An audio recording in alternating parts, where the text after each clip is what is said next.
Come on, Garima, yes.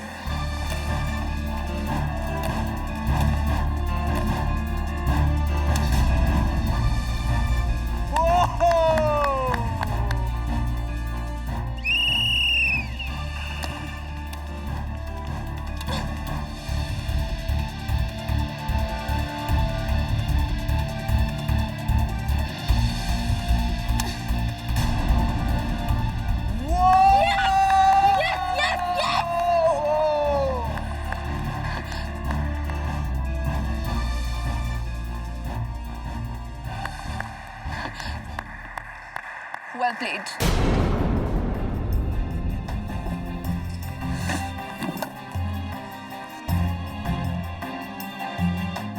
Well played, well played, well played, Sonali.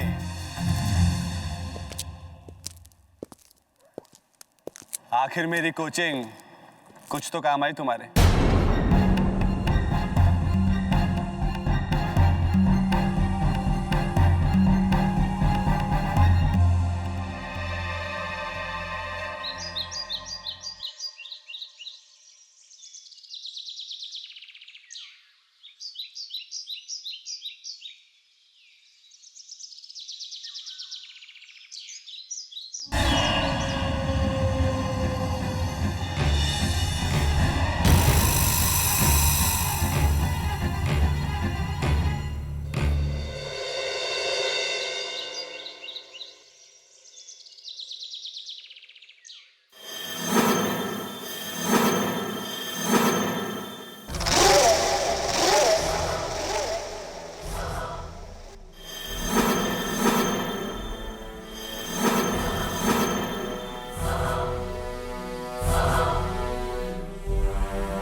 अभी ऊपर आ रहा हूँ।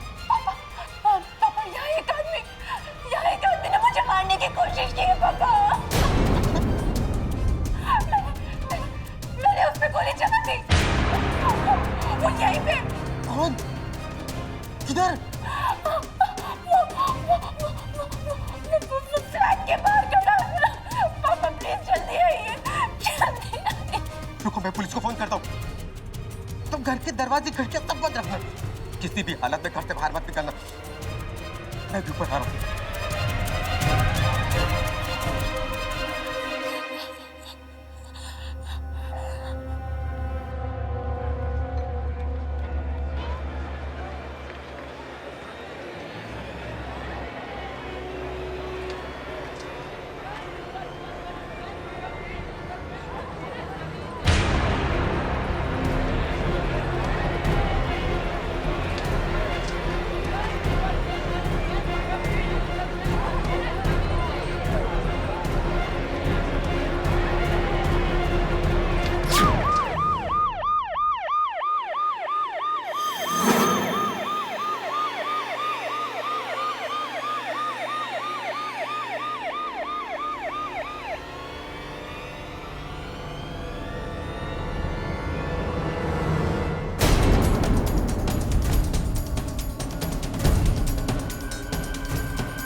साहब, ये आदमी कुछ समय पहले ही ऊपर गया हुआ था, वो सोनाली मैडम के घर।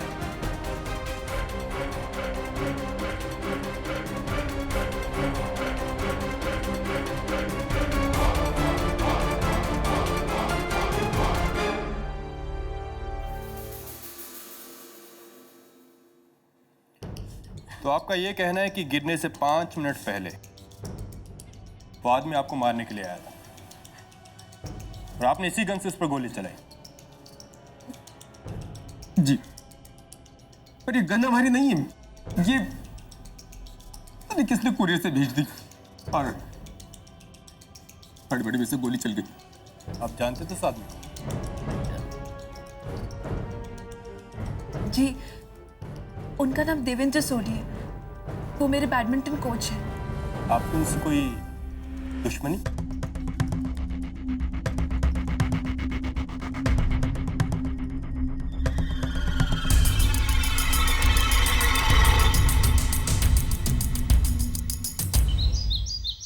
IPC Section 88, act not intended to cause death, done by consent in person's good faith for person's benefit.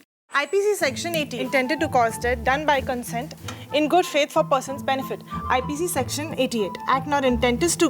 नियति, वो सेक्शन 9211 के बारे में जानकारी है तुम्हें?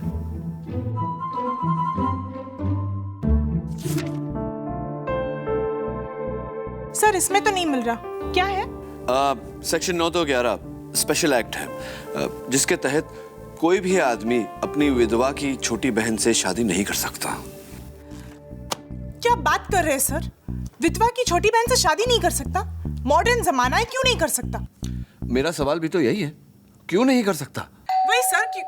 डोरबेल।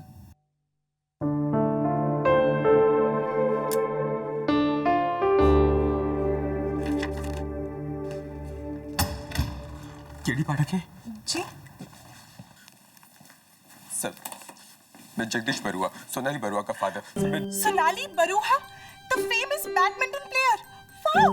वो तो अगले हफ्ते एशियन ओपन के लिए टोक्यो जाने वाली है। वो टोक्यो जाएगी या नहीं जाएगी, ये आप पे डिपेंड करता है सर। अभी 2 घंटे पहले मेरी बेटी को पुलिस ने पकड़ लिया।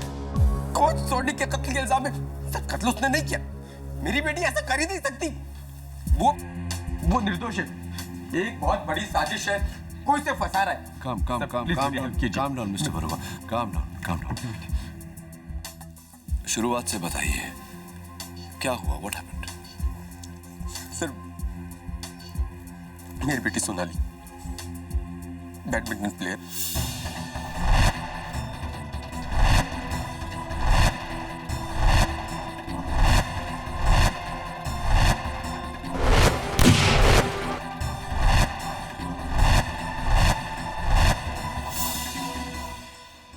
सोनाली, मेरा नाम केडी पाठक है। मैं तुम्हारा वकील हूं।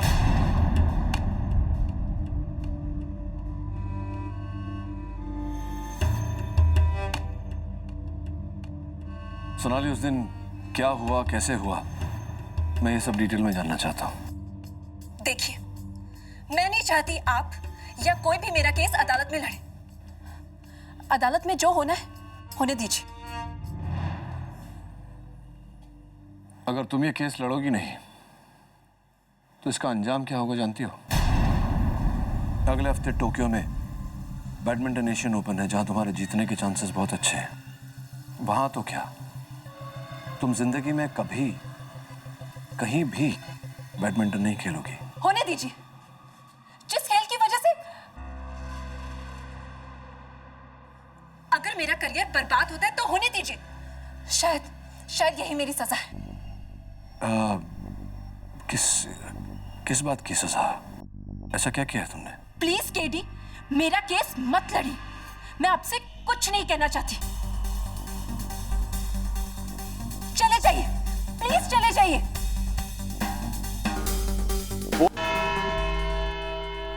और फिर सोनाली ने बालकनी से देखा तो वही आदमी मास्क पहने नीचे कंपाउंड में पड़ा था। उसके बाद पुलिस आ गई और फिर मैं। मिस्टर बरुआ, सोनाली जी की कहानी की कुछ बातें मेरी समझ में नहीं आई। सोनाली जी, आपने कहा आपने उस आदमी पर गोली चलाई। जी। वो डरी हुई थी इसलिए गोली चला दी उस पर। Your honour, miss Sonali Barua इस देश की लोकप्रिय बैडमिंटन प्लेयर, जिन्होंने एक नहीं कई प्रतियोगिताओं में अनेक मेडल जीते हैं, और आज इस भरी अदालत के सामने एक और मेडल जीतने जा रही हैं। यकीन के साथ झूठ बोलने का मेडल। ऑर्डर। क्योंकि सच तो यह है कि इनके कोच देवेंद्र सोढ़ी के शरीर पर कोई भी गोली का निशान नहीं था, एक भी नहीं, और वो गोली मिस भी नहीं हुई, क्योंकि कॉरिडोर और फ्लैट में गोली का कोई निशान नहीं।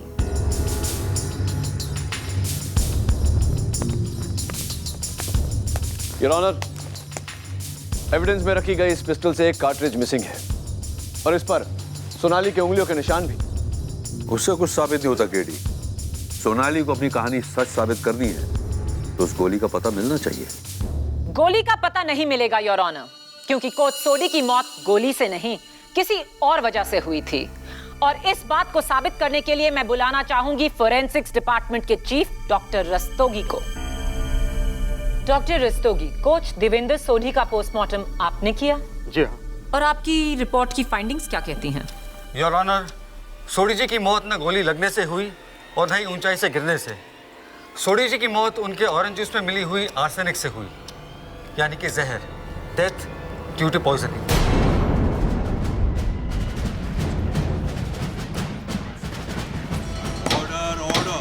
और ये डेथ कब हुई? उनके गिरने से कुछ 40-45 मिनट पहले। एक मिनट, मिस्टर सोढ़ी की बॉडी नीचे कंपाउंड में गिरी दोपहर को 3 बजे, और आपके मुताबिक उनकी मौत हुई 2:20 पर, राइट? जी हाँ। पर सोनाली जी के मुताबिक मिस्टर सोढ़ी ने उन पर हमला किया 2:50 पर, यानी कि अपने मरने के ठीक आधे घंटे बाद, राइट सोनाली? क्या ऐसा हो सकता है डॉक्टर? ये नामुमकिन है। सोढ़ी जी की मौत तो 40 मिनट पहले हो चुकी थी, और मुर्दे कभी हमला नहीं करते। यानी कि सोनाली की कहानी झूठी है। सच क्या है मैं बताती हूँ। सोनाली ने सोडी जी को अपने घर बुलाया, उन्हें जहरीला जूस पिलाकर उनकी हत्या की, उनके चेहरे पर मास्क लगाया और फिर गन को नीचे फेंककर सिक्योरिटी को फोन कर झूठी कहानी रची। उसके फौरन बाद उसने सोडी जी के मृत शरीर को बालकनी से नीचे फेंका ताकि ऐसा लगे कि उन पर हमला करने वाला भागते हुए गिरकर मारा गया। Your witness. डॉक्टर रस्तोगी जी, बहुत ही सिंपल सा सवाल। पोस्टमार्टम रिपोर्ट्स के अनुसार जी मिस्टर सोडी ने चाकू किस हाथ में पकड़ा था? जी दाहिने हाथ से। राइट हैंड जी। राइट जी। और रिपोर्ट्स के अनुसार जी मिस्टर सोडी राइट हैंडेड भी थे, राइट? जी हाँ। योर ऑनर, सोनाली ने अपने बयान में कहा है कि जब इन पर हमला हुआ तो हमलावर ने चाकू लेफ्ट हैंड में पकड़ा था, right Sonali?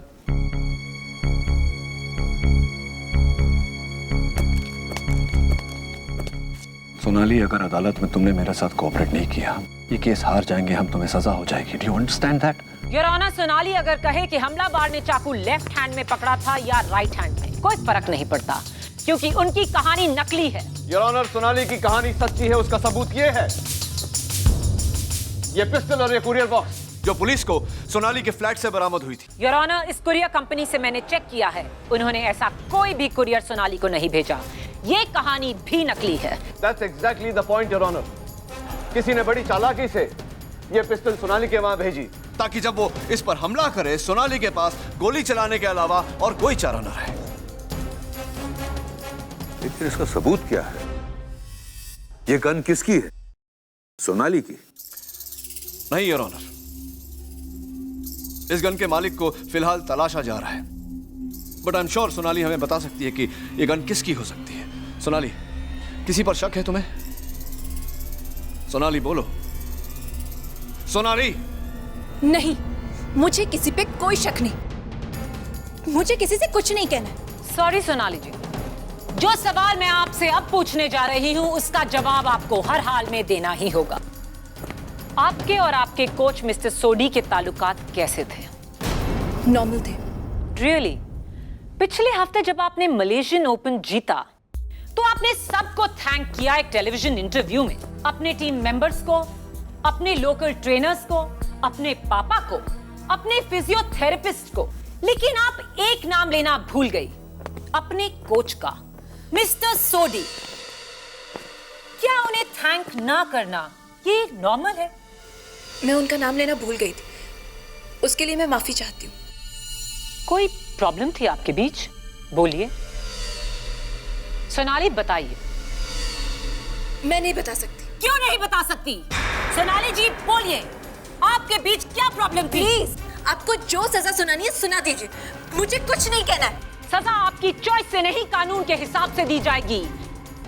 Sonali ji please बताइए, सोडी जी और आपके बीच में क्या प्रॉब्लम थी? मैं नहीं बता सकती। क्यों नहीं बता सकती? मैंने कहा ना मैं नहीं बता सकती। प्लीज सोनाली जी बताइए। मैं बता सकता हूँ, मेरे पास इसका जवाब है। मैं अदालत से विनती करता हूँ कि मुझे कटघरे में आने की इजाजत दे। नहीं पापा प्लीज, आप कुछ नहीं कहेंगे। सोनाली जी, आपका ये कहना कानून की कार्रवाई में दखलंदाजी है। मिस्टर बरुआ, आप कटघरे में आ सकते हैं। मेरी बेटी सोनाली देश के टॉप बैडमिंटन प्लेयर्स में से एक है। क्या कुछ नहीं किया उसने देश का नाम रोशन करने के लिए, अपना खून पसीना कर दिया, लेकिन स्पोर्ट्स पे पड़ी इस पॉलिटिक्स की वजह से इसे आज तक एक भी राष्ट्रीय सम्मान नहीं मिला।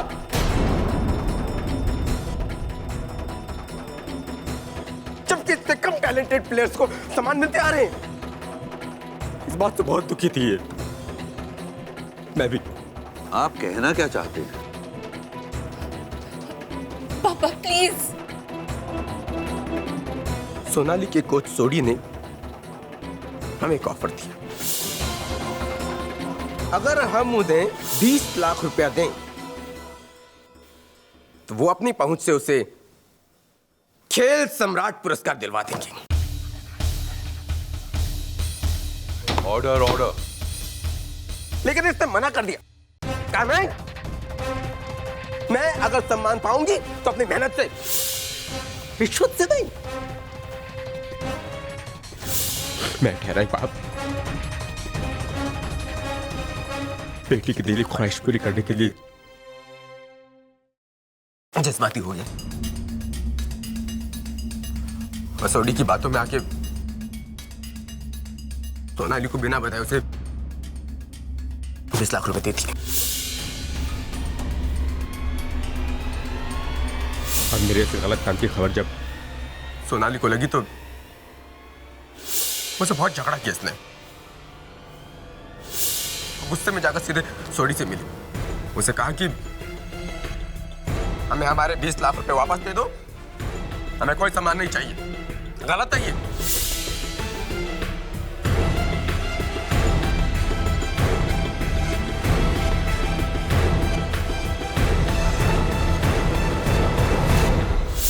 हाँ, और इसी वजह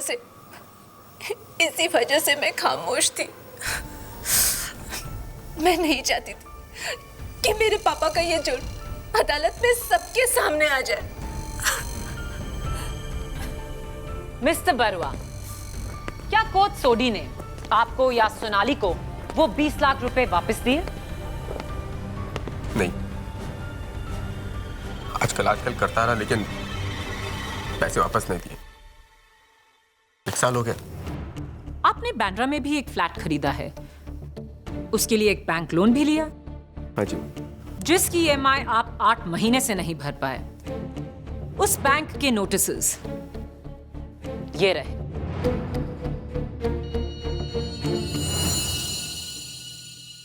पैसों की तंगी है।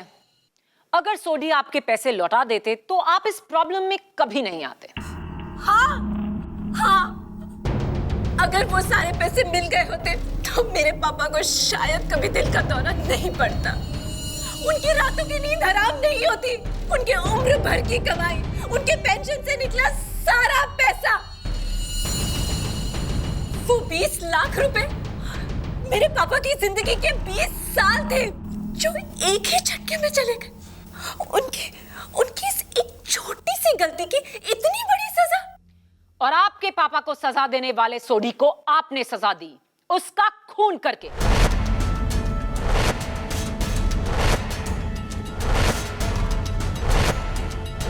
योर ऑनर, सोनाली मिस्टर सोडी की हत्या कर ही नहीं सकती क्योंकि मिस्टर सोडी उस दिन सोनाली के फ्लैट में गए ही नहीं। वो हमलावर जिसने मास्क पहनकर सोनाली पर हमला किया था वो मिस्टर सोडी नहीं, कोई और था। चलिए आपकी ये गलतफहमी भी दूर कर देते हैं।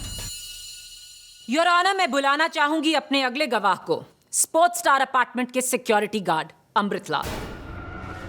मैडम, उस दिन ठीक 2 बजे बिल्डिंग में वही साहब आए थे जिनकी मौत हुई, सोडी साहब। उन्होंने ये भी कहा कि उन्हें 803 में जाना है। उन्होंने अपने हाथों से रजिस्टर लिया, एंट्री की और ऊपर चले गए।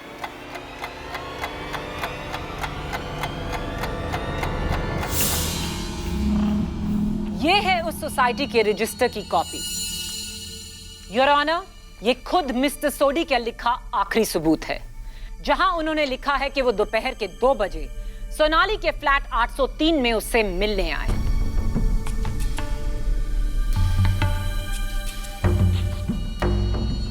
योर ऑनर, मेरा अगला गवाह सोनाली की पड़ोसन, फ्लैट नंबर 804 की मिसेस गनात्रा। मिसेस गनात्रा, क्या आपने इन्हें देखा था? जी, मैंने इस आदमी को देखा था 2 बजे के करीब 8th फ्लोर के लिफ्ट से निकलते हुए। उस टाइम मैं नीचे जा रही थी। सबूत पक्का है। 2 बजे मिस्टर सोडी सोनाली से मिलने उसकी बिल्डिंग आए।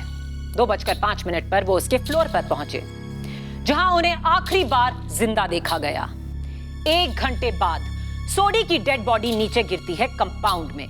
हालात भी हैं, मकसद भी है और गवाह भी हैं।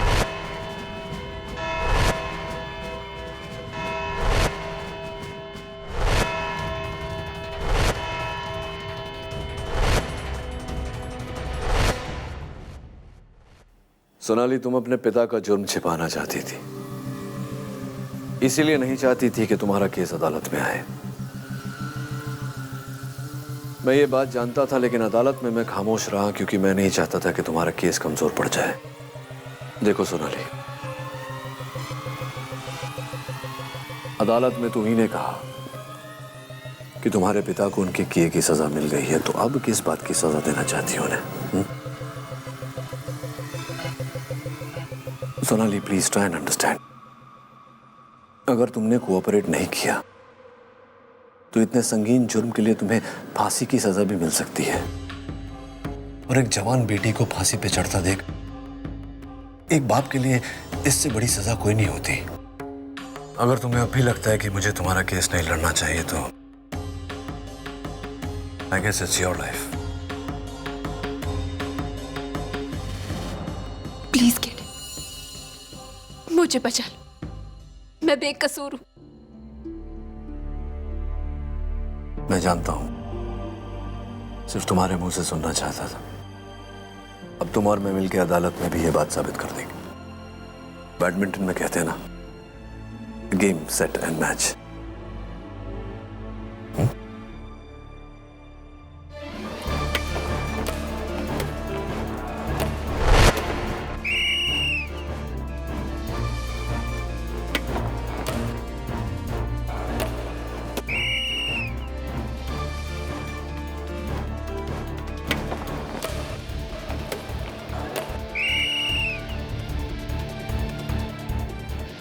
Game and match go to Garima.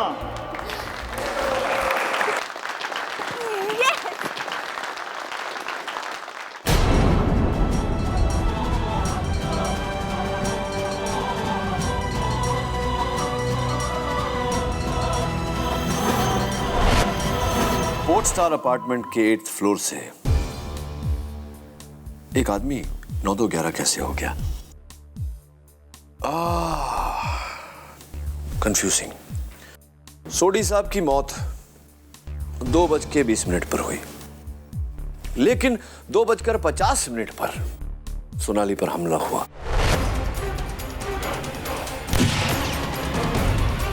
और 3 बजे सोडी साहब की लाश जमीन पर गिरी। सर, या तो सोनाली सच कह रही है या फिर फॉरेंसिक रिपोर्ट्स।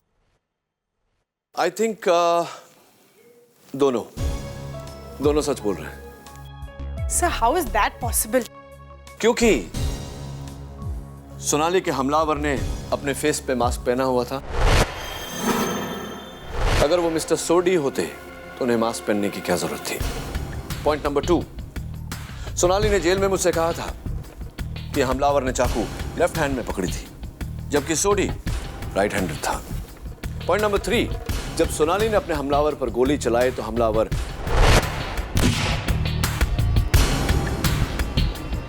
डोर के बाहर जाकर गिरा। फिर वहां से उसकी बॉडी सोनाली के पीछे बालकनी में कैसे पहुंची? इट्स वेरी क्लियर, सोनाली पर जिसने हमला किया वो मिस्टर सोडी नहीं, कोई और था। सर, उस हिसाब से तो कातिल लेफ्टी है। You're right. लेकिन सर, ये 2 आदमियों वाली बात आपने अदालत में क्यों नहीं कही? What's the point, नियति? What's the point? इस बात का पूरा दारोमदार सोनाली का बयान है, जो माया अदालत में तुरंत झुठला देती। इस बात को साबित करने के लिए हमें सोनाली के बयान के अलावा सबूत चाहिए, और सबसे बड़ा सबूत है वो पिस्टल जो मौका वारदात से मिला।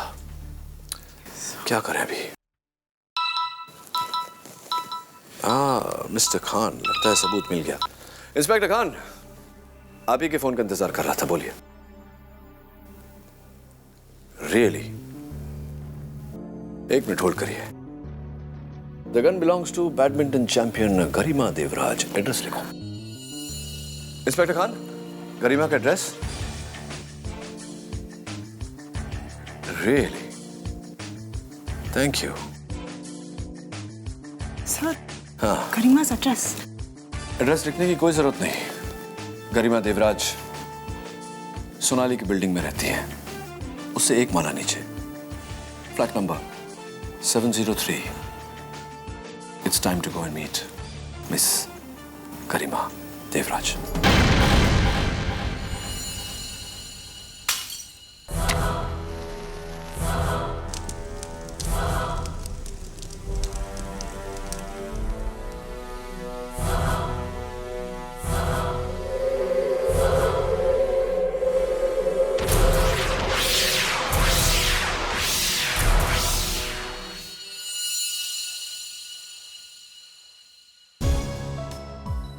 अमृतलाल जी, आप लेफ्ट हैंडेड हैं? जी साहब। ये वही रजिस्टर है जिस पर मिस्टर सोडी ने साइन किया था? जी साहब। केडी, इस पर कानून की मोहर भी है। ध्यान से देखोगे तो इस पे एक मोहर और लगी है। उस दिन गरिमा से मिलने 1 बजे दिनेश मदन आया था।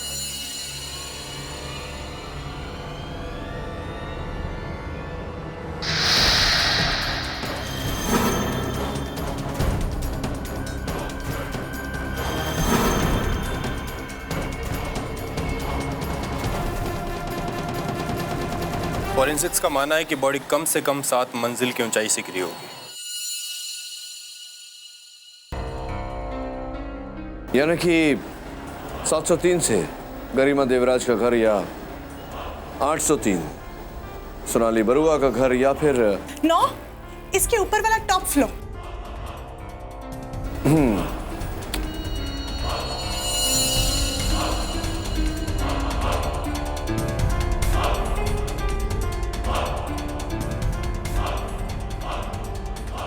मिस्टर बरुआ, लगता है ऊपर वाला फ्लैट बंद है। सारे फूल सूख गए हैं, पानी डालने वाला कोई नहीं। हाँ, आप सही है। एक इन्वेस्टर का फ्लैट है, काफी टाइम से बंद पड़ा है वो। और टेरेस पे हमेशा ताला रहता है। इसका मतलब कि 9th फ्लोर और टेरेस से बॉडी गिरने का कोई चांस नहीं। तो बचा सिर्फ फ्लैट नंबर 803, यानी कि सोनाली का फ्लैट है। या फिर 703 गरिमा देवराज का घर। गरिमा और सोडी के बीच में भी तो कनेक्शन था। एक्चुअली जब हमने सोडी से वापस पैसे मांगे तो उसे झल्ला कर कहा कि अब वो अवार्ड गरिमा को देगा, क्योंकि वो 30 लाख रुपए देने को तैयार है। सर, ये गरिमा, सोनाली और सोडी के बीच क्या कनेक्शन हो सकता है? इस सवाल का जवाब तो वही दे सकता है जिसका सबके साथ कनेक्शन है। मेरे प्रिय मित्र झिलमिल जवेरी। तू एकदम करेक्ट आदमी के पास पहुंचा है केडी, और मैंने तुझे डायरेक्ट आदमी से मिलाया है। एंडी, इस क्लब का मालिक। बैडमिंटन की दुनिया की सारी खबर रखता है, अंदर की। Good shot Andy. अच्छा ये बता, ये जो सोनाली और गरिमा रोज आते हैं तेरे क्लब में ट्रेनिंग के लिए? अरे शुक्र मनाओ कि यहाँ आकर बैडमिंटन खेलते हैं, नहीं तो वो दोनों तो अपनी जान से खेल जाए। रियली? कोई खास दुश्मनी दोनों में? दुश्मनी क्या केडी, जब 2 हीरोइन आपस में दोस्त नहीं हो सकती तो 2 प्लेयर्स आपस में दोस्त कैसे हो सकती है? हाँ, दैट्स राइट। जबरदस्त कंपटीशन था दोनों में। अरे ये लो, शैतान का नाम लिया और हाजिर, वो है गरिमा। ये इसके साथ में वो क्रिकेटर दिनेश मदन है ना? अरे दिनेश मदन अपना बॉयफ्रेंड है उसका। मिलो, तेरे को मिलो उससे। रोज आता है गरिमा के साथ, और पिछले संडे अकेला आया था सोडी से मिलने। सोडी से मिलने? हाँ, वो दोनों यहीं बैठे थे। जोर जोर का कोई आर्ग्यूमेंट हो रहा था कुछ पैसे के मामले को लेकर। ये सोडी भी कमाल का आदमी था, 100 लोगों से दुश्मनी मोल ली थी उसने। अब ऐसे आदमी का तो ऐसा ही अंजाम होना था।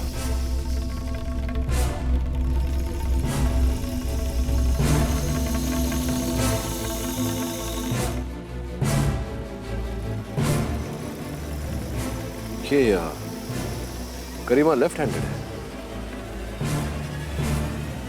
दोनों से मिलोगे तेरे को? नहीं झिलमिल, मिलेंगे, लेकिन इस कोर्ट पर नहीं, उस कोर्ट में। गरिमा, ये 9 मिलीमीटर पिस्टल आपकी है? जी हाँ। बैडमिंटन प्लेयर्स के हाथों में तो अक्सर रैकेट रहता है। ये गन क्यों तुम्हें इसकी जरूरत पड़ी? अपनी प्रोटेक्शन के लिए, क्योंकि मुझे कुछ लोगों की धमकियां आया करती थी। धमकियां? किसने दी आपको धमकियां?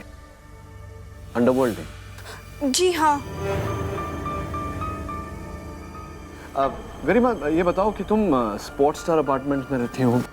ये सोनाली 8वें मंजिल पर है, तुम 1 मंजिल नीचे 803 में, तुम 703 में। जी। मैं ये सोच रहा हूँ कि तुम्हारी ये पिस्टल इस तरह उड़कर 7वीं मंजिल से 8वीं मंजिल पर कैसे हाउ डिड इट हैपन, कैसे पहुँच गई? वो मैं नहीं जानती, और वैसे भी ये गन मैं अपने घर में नहीं रखती हूँ। अच्छा। मैं इसे अपने बैडमिंटन क्लब के लॉकर रूम में रखती हूँ, जहाँ से ये गन 4 दिन पहले ही चोरी हो चुकी थी। ये गन तुम्हारे बैडमिंटन क्लब के लॉकर रूम से 4 दिन पहले चोरी हो चुकी थी, तो तुमने पुलिस कंप्लेंट तो की होगी, रिपोर्ट लिखवाई होगी? हाँ, लिखवाई थी। और ये रही उसकी रिपोर्ट। Thank you.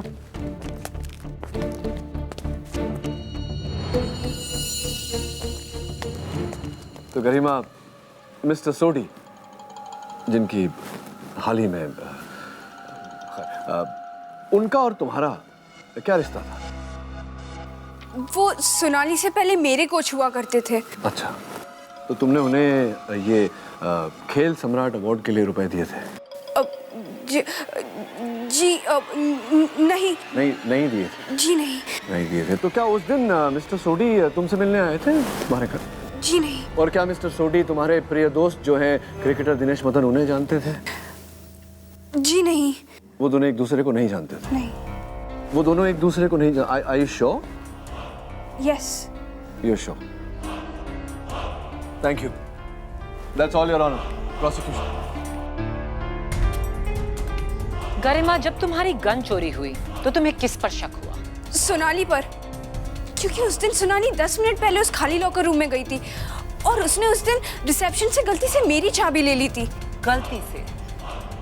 10 मिनट का वक्त काफी होता है अकेले लॉकर में गन को चुराने के लिए और चाबी लौटाने के लिए। इसका कोई गवाह? हाँ है, एस क्लब के मालिक एंडी। जी, गरिमा बिल्कुल सच कह रही है। सोनाली ने खुद मुझे उसके लॉकर की चाबी रिसेप्शन पर लाकर दी और कहा कि वो उसे गलती से ले गई थी। क्या ये बात सच है? जी, लेकिन मैंने उसके लॉकर से कुछ चुराया नहीं। योर ऑनर, आई होप हम सब समझ रहे हैं कि गरिमा की गन सोनाली तक कैसे पहुंची। क्लियरली किसी नकली कुरियर से तो नहीं। एंडी, हर चाबी की कॉपीज होती है, डुप्लीकेट्स। तो गरिमा के लॉकर की जो चाबियां थी, डुप्लीकेट चाबियां, वो कहाँ, किसके पास रहती थी? एक्चुअली हर लॉकर की चाबी की 2 कॉपीज रिसेप्शन पर होती है। राइट। लेकिन इस घटना से एक दिन पहले उन दोनों में से एक चाबी दिनेश लेकर गया था, ये कहकर कि गरिमा ने वो चाबी मंगवाई थी। Dinesh, Mr Dinesh Madan. Your honour, Mr Dinesh Madan, India के rising middle order right handed batsman. Left handed. Right. Sonali पर जिसने हमला किया वो भी लेफ्ट हैंडेड था मिस्टर मदन। खैर, ये जो गरिमा के लॉकर की चाबी आपने ली थी, वो कब, किस दिन पर ली थी, याद है? Do you remember? जी हाँ, ली थी। आई थिंक लास्ट संडे को, रविवार को। और मिस्टर सोडी, उन्हें कितनी अच्छी तरह से जानते थे आप? दोस्ती, गहरी दोस्ती? जी नहीं, मैं सोडी को नहीं जानता। कमाल है मिस्टर मदन, आप मिस्टर सोडी को जानते नहीं, पहचानते नहीं, कभी मिले नहीं उनसे। फिर रविवार को, उसी रविवार को, जिस रविवार को आपने गरिमा के लॉकर की चाबी ली थी, उसी रविवार शाम को आप मिस्टर सोडी के साथ एंडी के क्लब में बैठकर कॉफी पी रहे थे। मेरे पास सिक्योरिटी कैमरा फुटेज है, आप चाहें तो मैं आपको दे देता हूँ। How is it? जी वो मैं ऑर्डर। हाँ, क्या बोल रहे थे? मैं मिला था सोडी से उस शाम, लेकिन आप मिले थे उस दिन शाम को। तो मिस्टर मदन, अब ये बताइए कि आपसे पहले गरिमा और अब आप क्यों झूठ बोल रहे थे कि आप मिस्टर सोडी को जानते ही नहीं? वाई?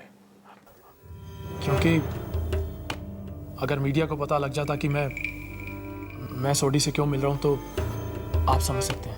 मीडिया का डर छोड़िए मिस्टर मदन और अदालत का डर पैदा करिए, और सच सच बताइए कि उस शाम आपने मिस्टर सोडी को थप्पड़ क्यों मारा था? थप्पड़? मैंने कोई थप्पड़ नहीं मारा उसे। थप्पड़ मारा था आप? जैसा मैंने कोई थप्पड़ नहीं मारा, मैंने उसे सिर्फ धमकी दी थी। धमकी दी थी? चलिए, इतना तो माना आपने। क्यों हुआ? क्यों धमकी दी थी? वो मैं क्या है कि सोडी के पास मेरे और गरिमा के कुछ फोटोग्राफ्स थे जो स्कैंडल क्रिएट कर सकते थे, और वो काफी टाइम से गरिमा को ब्लैकमेल भी कर रहा था। ब्लैकमेल। तो कितने क्या रकम मांगी गई थी? 50 लाख रुपए के लिए। 50 लाख। और उसका पहला इंस्टॉलमेंट 5 लाख रुपए मैंने सोडी को शाम को दिए भी थे। राइट। मैं समझ गया। तो बाकी की रकम 45 लाख रुपया देने के लिए आपने मिस्टर सोडी को उस दिन गरिमा के स्पोर्ट्स स्टार अपार्टमेंट वाले फ्लैट में 703 में उन्हें बुलाया। जी, ये झूठ है। मैं उसे भला वहां क्यों बुलाऊंगा? मैं तो वहां था ही नहीं। ये बिल्कुल झूठ है। आप नहीं थे वहां। आप थे वहां।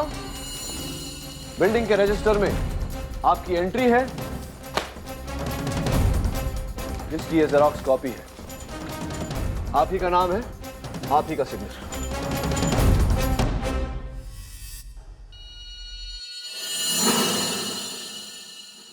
ये झूठ है। झूठ तो तुम बोल रहे हो मिस्टर मदन। सच ये है कि उस दिन तुमने मिस्टर सोडी को गरिमा के फ्लैट नंबर 703 में बुलाया, वहां जहरीला जूस पिला के उनकी हत्या की। फिर तुमने सोडी साहब के कपड़े पहने, अपनी शक्ल पर नकाब लगाया, सोनाली के फ्लैट पर गए, इन पर हमला किया और अपने किए हुए जुर्म का इल्जाम इनके सरमन किया। उसके बाद सोडी साहब को फिर से उनके कपड़े पहनाने के बाद उनकी लाश को तुम बिल्डिंग के ऊपर लेकर गए, वहां से तुमने उन्हें नीचे गिरा दिया। झूठ।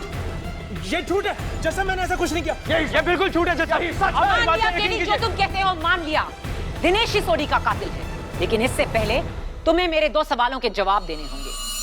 एक, अगर सोडी दिनेश से मिलने गरिमा के घर आया तो उसने बिल्डिंग की रजिस्टर में सोनाली के घर का नंबर क्यों लिखा? 703 के बदले 803। दूसरा, अगर सोनाली ने नकाब पहने दिनेश पर इस गन से असली गोली चलाई तो फिर वो जिंदा कैसे है? ऑर्डर। जवाब सोचने की जरूरत नहीं है, क्योंकि ये पेपर आपको लाजवाब कर देगा। ये गरिमा के घर का पेंटिंग बिल अब मुझे क्यों? इसके बिलिंग पॉइंट नंबर 5 पे नजर डालिए। 1800 रुपए बालकनी पेंट करवाने के लिए। तो योर ऑनर, उस दिन गरिमा के घर की बालकनी को पेंट किया जा रहा था, जिसका मतलब यह है कि अगर सोडी की लाश को उस बालकनी से गिराया जाता तो उस पर गीले पेंट के निशान जरूर होते। फोरेंसिक्स की रिपोर्ट के मुताबिक लाश 6 फ्लोर ऊपर से गिरी। टेरेस लॉक था, 9वां फ्लोर खाली था। 7वें फ्लोर पर गरिमा के घर की बालकनी की पेंटिंग उस दिन सुबह हुई। बचा सिर्फ 8वां फ्लोर सोनाली का घर, जहां से गिरी सोडी की लाश। 100% कत्ल सोनाली ने किया है।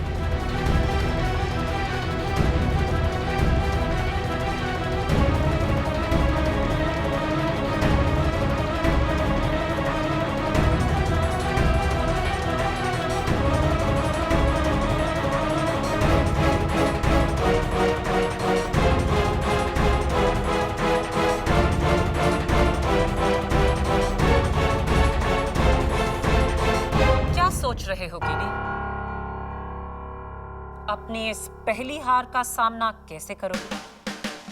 फैसला अभी बाकी है मिस माया। और फैसला क्या है हम दोनों जानते हैं।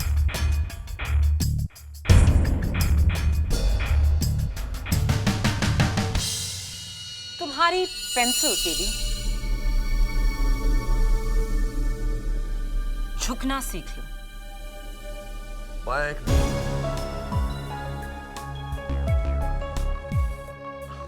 चिंता मत करो, बालों में कुछ।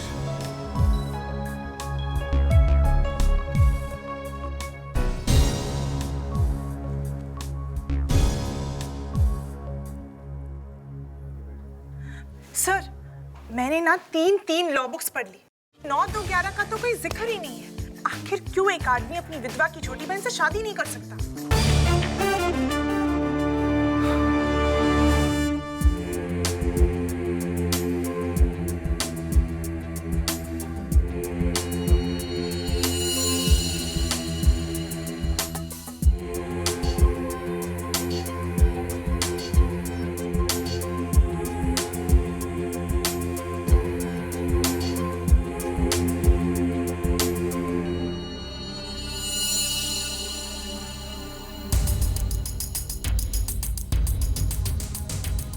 ये क्या देख रहे हैं सर?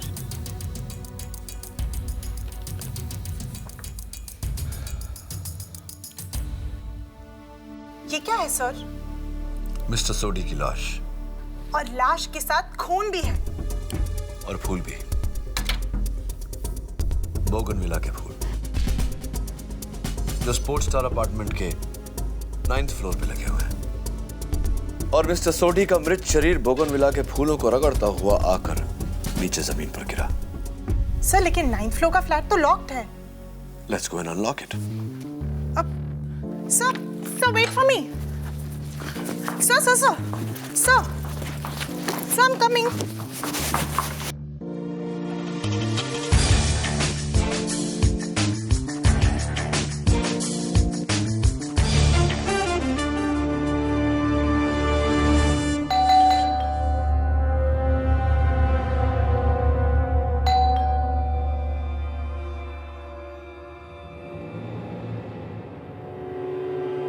सर, मिस्टर बरुआ ने पहले ही कहा था यहाँ पर कोई नहीं रहता।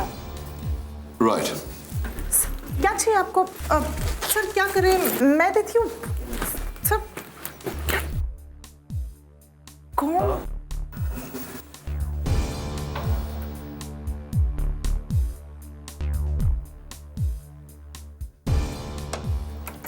वाह सर, आप तो प्रोफेशनल। अब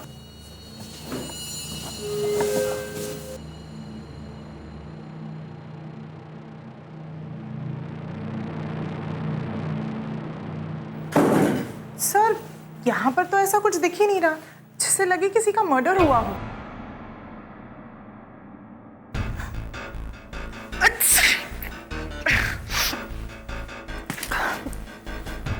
Bless you.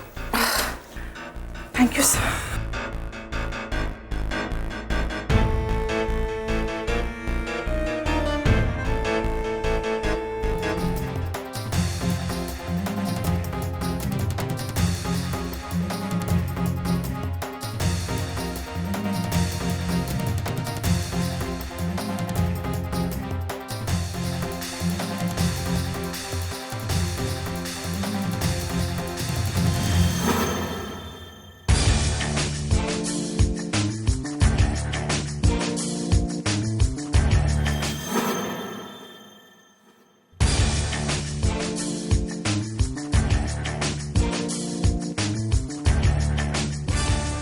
You're a genius, नीति। सही कहा था तुमने। इस फ्लैट में वाकई ऐसी कोई चीज नहीं जिससे ये साबित हो कि खून यहाँ हुआ है।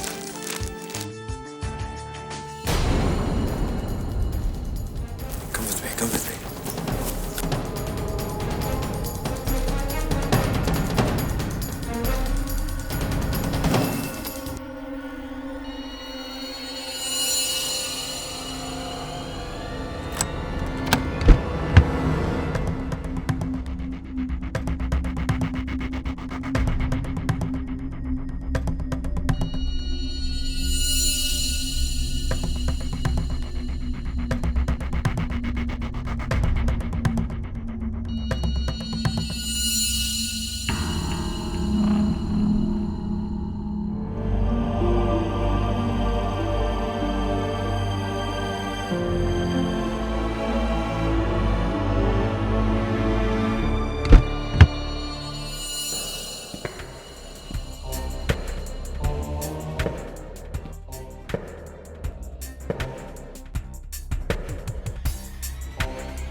You're welcome.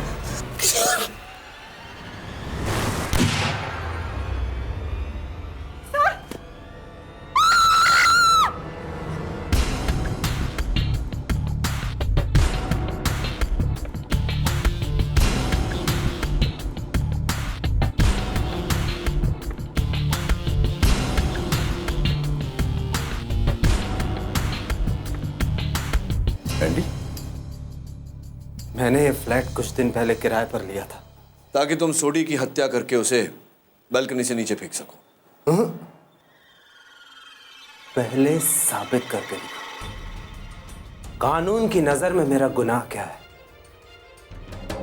बिना किसी को बताए इस बिल्डिंग के 9th फ्लोर के फ्लैट को किराए पर लेना?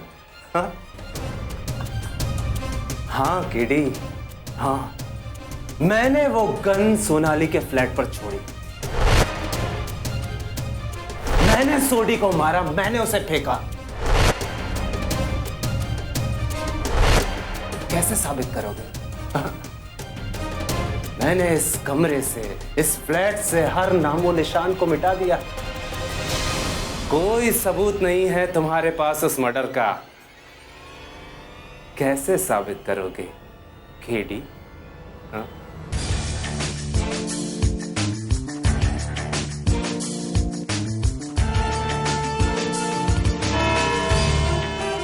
कानून सबूत मांगता है केडी, इसलिए क्या सबूत है कि इस पूरी साजिश के पीछे मेरा हाथ है? क्या सबूत है कि सोडी का खून मैंने किया है? एंडी, मैं जानता हूं कि तुमने 9 माले के उस फ्लैट से हर सबूत मिटा दिया। जहर की वो शीशी, वो ग्लासेस, जूस का वो बॉटल, फर्नीचर पर लगे तुम्हारे और सोडी साहब की उंगलियों के निशान, हर सबूत मिटा दिया जो तुम्हें उस जुर्म से जोड़ सकती थी। लेकिन एक चूक कर गए तुम। योर ऑनर, ये टेप। टेप? ऐसा टेप तो हर घर में मिल जाएगा केडी, ये कोई सबूत नहीं। आपकी बात ठीक है मिस माया फडनेस, लेकिन इस टेप की खास बात यह है कि ये एंडी के सामान से बरामद हुई है और फोरेंसिक रिपोर्ट के अनुसार इस पर एंडी की उंगलियों के निशान भी हैं। इसी टेप से एंडी ने कुरियर का वो पार्सल सील किया था जिसमें पिस्तौल था और जो सोनाली के घर के बाहर रखी गई थी। योर ऑनर, अगर इस टेप का सिरा इस कुरियर बॉक्स के सिरे से मिल जाता है तब तो यह साफ साबित हो जाएगा कि यह सब एंडी का ही किया धरा है।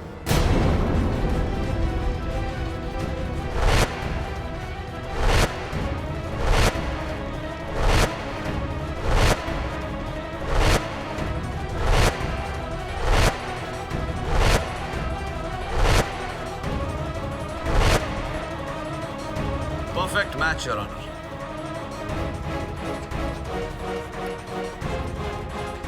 Quiet, please, quiet. अब बताओ एंडी, अब तो तुम्हारे बचने का कोई रास्ता बाकी नहीं रहा। हाँ, सोडी ने मुझसे 30 लाख रुपए लिए थे इस बात का प्रॉमिस लेकर कि वो मेरे स्पोर्ट्स क्लब को नेशनल ट्रेनिंग सेंटर बना देगा, लेकिन बिना कुछ किए वो मेरे सारे पैसे खा गया। मैं जानता था कि सोनाली की उससे दुश्मनी है, इसलिए मैंने चुपके से सोनाली के ऊपर वाला फ्लैट किराए पर लिया और सोडी को अपने घर पर बुलाया। लेकिन मैंने जानबूझकर उसे गलत एड्रेस दिया, 803 सोनाली का फ्लैट। इसीलिए उसने नीचे रजिस्टर में भी वही एंट्री की और लिफ्ट से 8वें फ्लोर पर उतरा, जहां मैं पहले से उसकी राह देख रहा था। अरे सोडी जी, अरे आप यहाँ क्या कर रहे हैं? मेरा फ्लैट तो इसके ऊपर वाले फ्लोर पर है, 903। लेकिन आपने तो मुझे फ्लैट नंबर 803 बताया था। आपने गलत सुना होगा। खैर आइए। मैं फिर सोडी को ऊपर अपने फ्लैट में लेकर गया। मैंने उससे अपने पैसे आखिरी बार मांगे लेकिन उसने इनकार किया।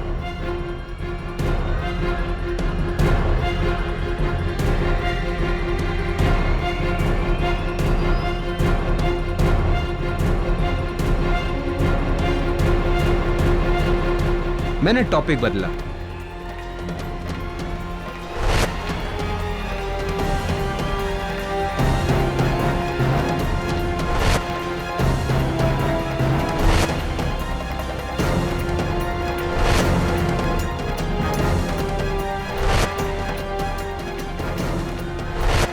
और उसे जहरीली ड्रिंक पकड़ा दी।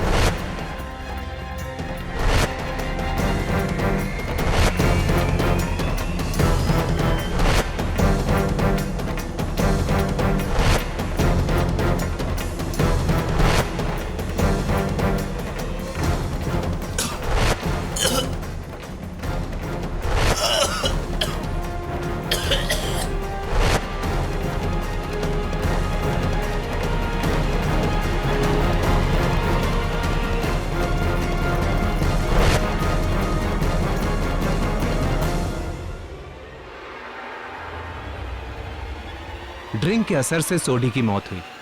फिर मैंने एक बुलेट प्रूफ जैकेट पहना और उसके ऊपर एक गाउन पहना और अपने चेहरे पर एक मास्क लगाया।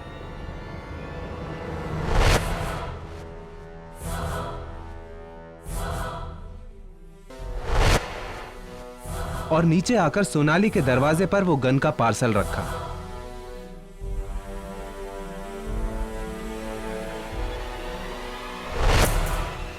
और फिर मास्क पहने सोनाली पर हमला किया। सोनाली ने घबराकर मुझ पर गोली चलाई और दरवाजा बंद कर दिया। मैं भागकर वापस ऊपर अपने फ्लैट में आया और सोडी की लाश को मैंने वही गाउन और मास्क पहना दिया।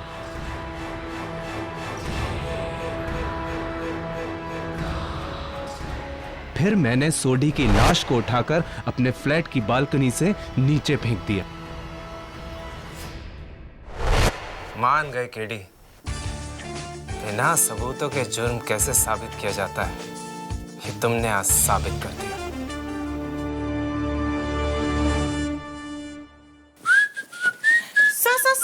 Sir I'm here. What do you want? Sir, आपने अब तक बताया नहीं। हाँ, मैं बता देता हूँ। देखो, ये आइडिया मुझे तब आया जब मैंने माया के बालों में वो फूल। वो नहीं, तो? सेक्शन 9211। एक आदमी अपनी विधवा की छोटी बहन से शादी नहीं कर सकता। हाँ, याद है मुझे। सेक्शन 9211। एक आदमी अपनी विधवा की छोटी बहन से शादी नहीं कर सकता क्योंकि वो मर चुका है। Right, you are a genius Niyati. देखो नियति, एक अच्छे वकील को प्रश्न अपने कान से नहीं, दिमाग से सुनना चाहिए। और याद रखना, जिंदगी और अदालत में जानकारी से ज्यादा समझदारी काम आती है।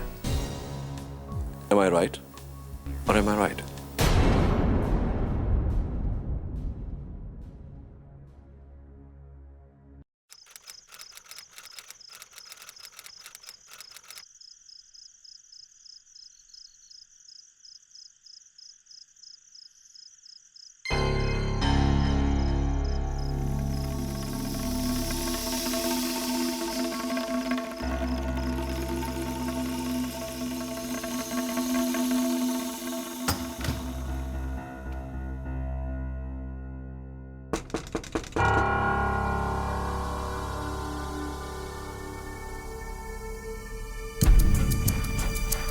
कौन? इतने भी क्या मसरूफ हैं आप कि अपनी बीवी को नहीं पहचानते? अच्छा, तुम हो।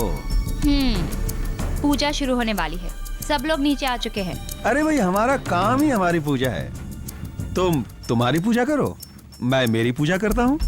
अरे लेकिन पूजा तो हमने आप ही के लिए रखवाई है ना। अरे रेणुका, इलेक्शन सर पे है और अभी बहुत काम बाकी है।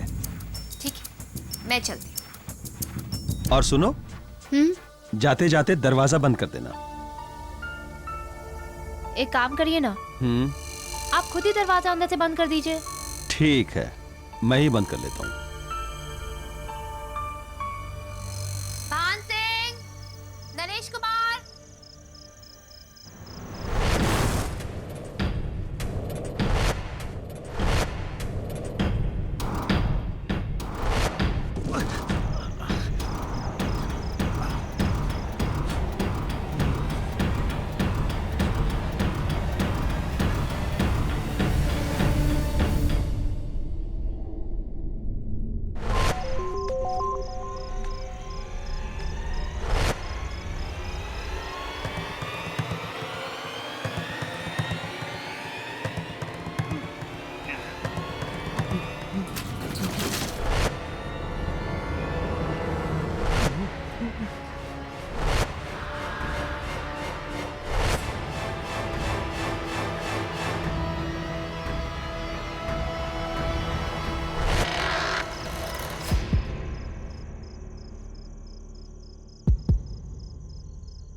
मैं नहीं मारा हूँ, मैं नहीं मारा हूँ।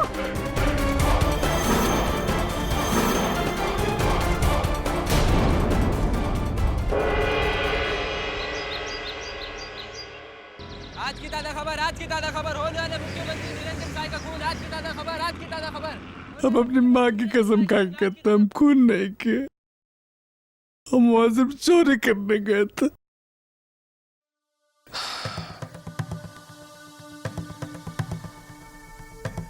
चलो एक पल के लिए मान लेते हैं कि ये खून तुमने नहीं किया, लेकिन चोरी करने के लिए निरंजन सहाय के अलावा और कोई घर नहीं मिला तुम्हें? कौन निरंजन सहाय? निरंजन सहाय को नहीं जानते तुम? अरे साहब, गरीब आदमी को अपने पेट से फुर्सत मिले तब ना वो कुछ और जाने। गांव में बीवी बच्चों का बहुत बुरा हाल है साहब। बैल बिक गए, जमीन गिरवी पड़ी, शहर में 2 साल से कोई काम नहीं, दिमाग खराब हो गया साहब। बस्ती में भाई है वो जगन भाई, वो बोला कि बंगला में बहुत पैसा है। जमीर को मार के हम गए जिंदगी में पहला बार चोरी करने के लिए।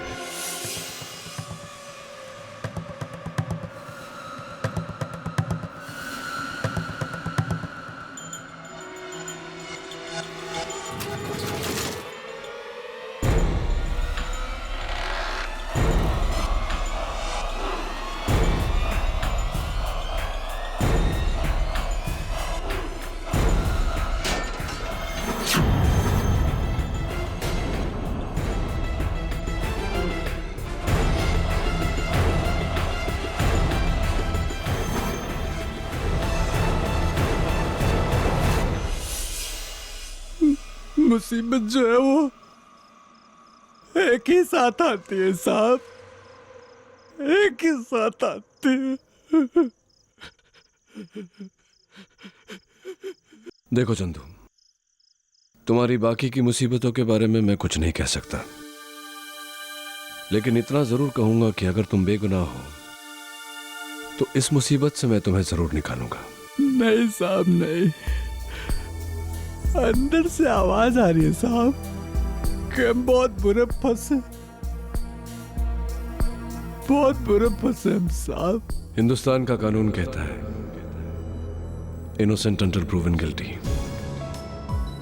इसका मतलब जब तक तुम्हारा जुर्म साबित नहीं हो जाता तुम बेगुनाह हो।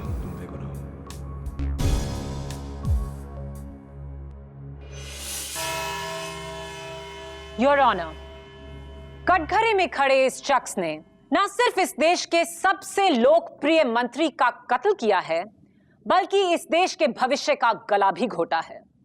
इसीलिए इंसाफ जितना जल्दी हो बेहतर है। मैं बुलाना चाहूंगी अपने पहले विटनेस को, वो जिन्होंने सहाय जी को आखिरी बार जिंदा देखा था, उनकी पत्नी श्रीमती रेणुका सहाय। मैं कसम खाती हूँ कि जो भी कहूंगी सच कहूंगी, सच के सिवा कुछ नहीं कहूंगी। रेणुका जी, अदालत को अपना बयान दीजिए। सहाय जी हर रात अपनी स्टडी में अकेले काम करते थे और मैं उन्हें कभी डिस्टर्ब नहीं करती थी। उनकी इलेक्शन में कामयाबी के लिए मैं घर में पूजा करवा रही थी, इसलिए करीबन 9:30 बजे मैं सहाय जी को पूजा के लिए बुलाने गई। वो इलेक्शन के काम में बिजी थे।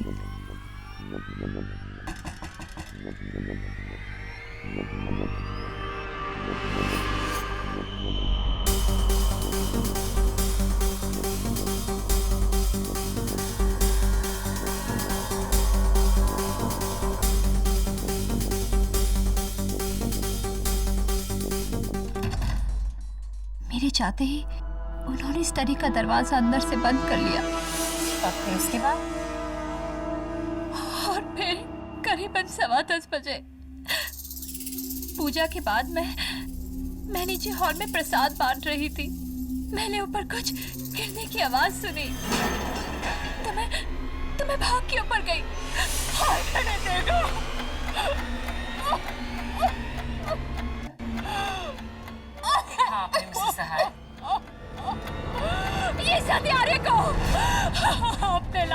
इसने मेरे पति की हत्या कर दी।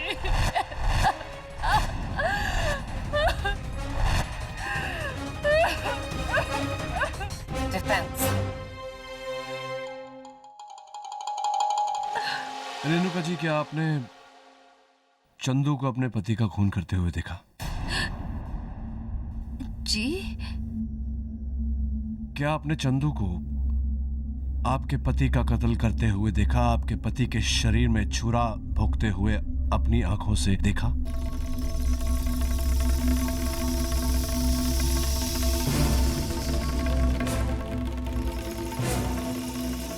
नहीं, लेकिन अगर ये नहीं करेगा तो और कौन? No more questions, your honour. Thank you Renuka ji. और अब मैं बुलाती हूं उस चश्मदीद गवाह को जिसने चंदू उर्फ चंदन मुंशी को मौकाए वारदात पे रंगे हाथों पकड़ा। प्रजामन पार्टी के आदरणीय एमपी श्री सहाय के दाहिने हाथ श्री अकरम रिजवी।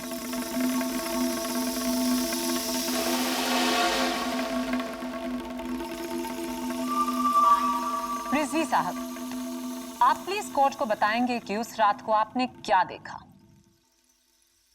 जी करीब 10:15 बजे थे और मैं पार्टी के एमपीज की लिस्ट लेके सहाय जी के पास उनके स्टडी रूम की तरफ जा रहा था। जोर से कुछ गिरने की आवाज सुनी। मैं भागकर वहां पहुंचा तो कमरा खुला था और लाइट भी बंद थी। जैसे ही मैंने लाइट जलाई, मैंने इस आदमी को वहां देखा।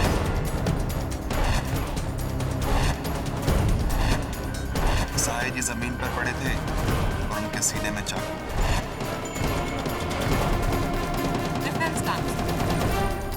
एक ही प्रश्न है रिजवी साहब, क्या आपने चंदू को सहाय साहब का कत्ल करते हुए देखा?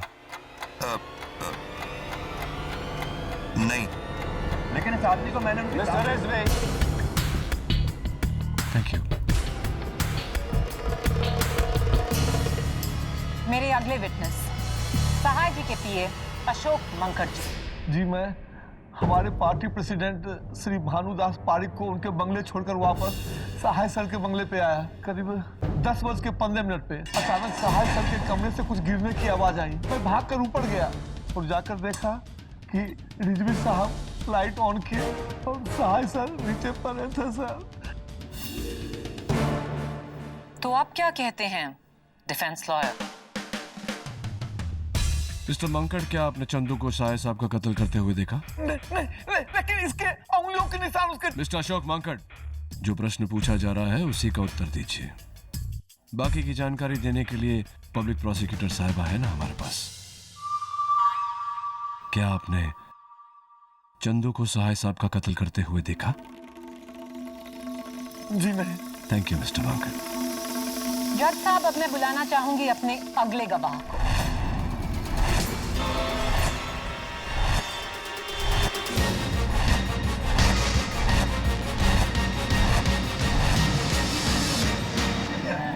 Order order. योर ऑनर, सभी की जुबानी हमने सुनी सिर्फ एक कहानी जिसका एक ही अंजाम हो सकता है कि सहाय जी का खून इस चोर चंदू ने किया।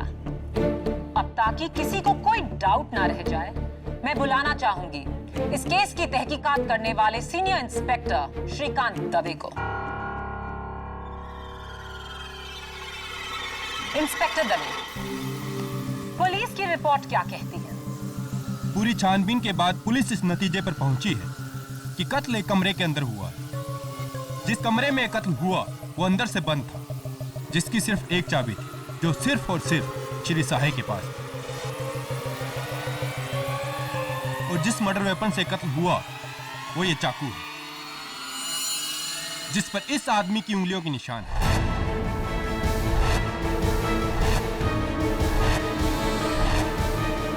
इतना ही नहीं योर ऑनर, कत्ल का टाइम रात करीब 10 से 10:15 के बीच का था। इसके अलावा ना कोई दूसरा मर्डर वेपन, ना शरीर पर कोई घाव, ना शरीर में जहर या कोई जान लेने वाला पदार्थ। So it's very clear and simple case of death by step wound. अगर अब भी किसी को लगता है कि चंदू बेकसूर है, तो मेरे हिसाब से वो आदमी सपनों की दुनिया में है। राइट। इंस्पेक्टर दवे, आपने चंदू को I object, Your Honor. ये वकीले सपाही किस तरह के बेतुके सवाल पूछ रहे हैं?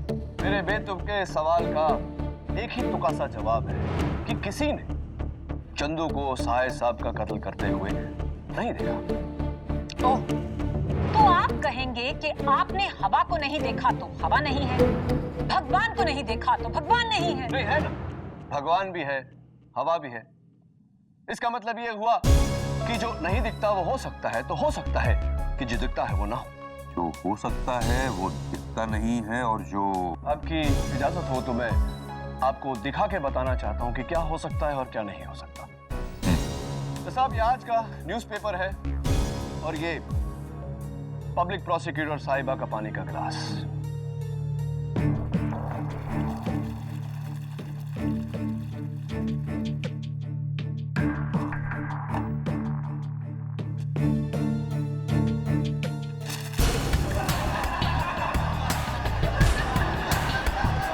Order order.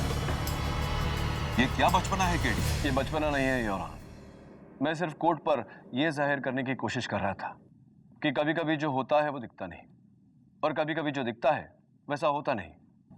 ओके, तो अगर हमें धोखा है कि खून चंदू ने किया, तो आप हमें क्यों नहीं बताते कि खून किसने किया? अंदर से बंद कमरा, चाबी सहाय जी के पास, यानी कि उस कमरे को कोई बाहर से नहीं खोल सकता। उस कमरे में ना कोई खिड़की ना कोई और दरवाजा। चंदू का खुद का बयान कि वो दरवाजा तोड़कर कमरे में घुसा। चाकू पे चंदू की उंगलियों के निशान। इतने सारे चश्मदीद गवाह। कैसे साबित करेंगे आप कि खून उसने नहीं किया? कैसे? किसी की मैजिक ट्रिक से?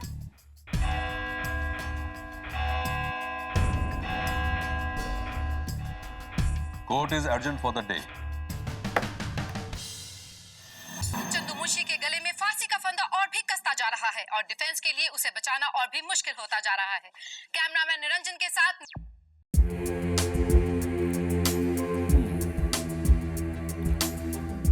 सारे गवाहों के बयान एक जैसे, यानी कि सब सच बोल रहे हैं या सब झूठ। बंद कमरा, न आने की जगह न जाने की, चाकू पर चंदू के उंगलियों के निशान। Something is wrong, something is wrong. कुछ तो गड़बड़ है। अरे गड़बड़ तो इधर है। आज मॉर्निंग को ही मैं सब बुक्स अरेंज करके रखा था और अभी देखो सब उल्टा पुल्टा। तुम्हारा सिस्टम ही गलत है। मिसेस बिलेबोरिया, छोड़िए वो। यहाँ आइए, यहाँ आइए। देखिए, देखिए, ये 3 ग्लासेस और ये 3 बॉल्स। ये बॉल यहाँ रखा, इसको टैप किया। वाला, कैसा लगा मेरा मैजिक? मैजिक नहीं, ट्रैजिक। अरे ये ट्रिक तो मेरा 10 साल का ग्रैंडसन भी करता है। सबको पता है कि पहले से ही कप के नीचे बॉल छुपाया है। खाली कप के अंदर पहले से बॉल, यानी कि मर्डर के पहले से ही कोई रूम में छिपा था।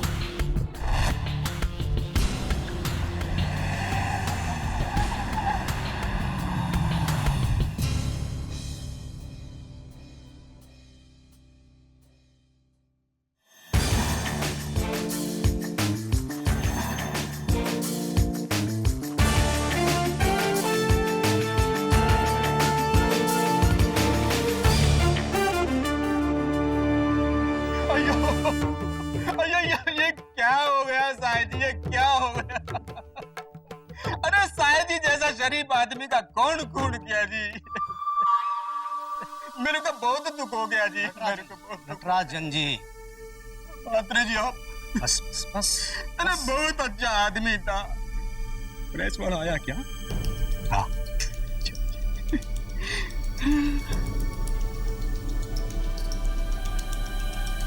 मुझे तो ऐसा लगता है जैसे किसी ने मेरे बेटे को ही मुझसे छीन लिया।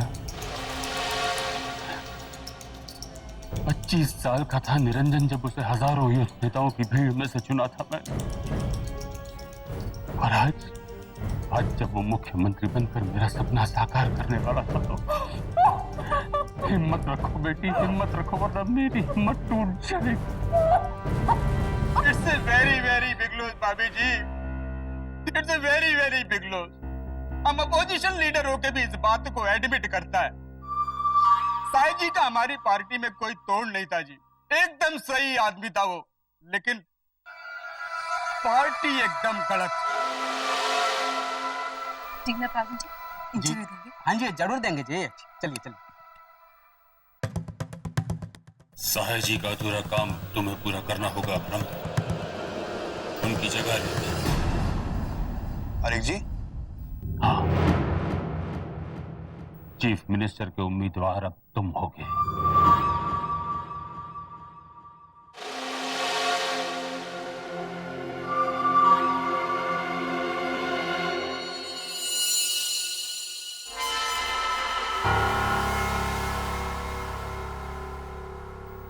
आप यहाँ? दरअसल मैं वो कमरा देखने आया था जिसमें साहिब साहब का कत्ल। ताकि वो कातिल चंदू को छुड़ाने का कोई न कोई रास्ता निकाल सके। हरगिज नहीं।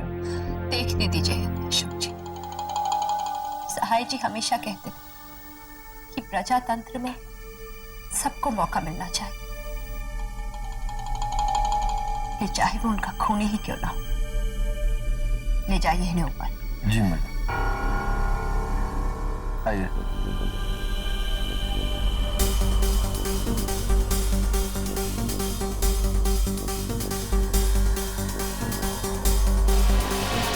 आइए, यही है साहिब साहब का कमरा।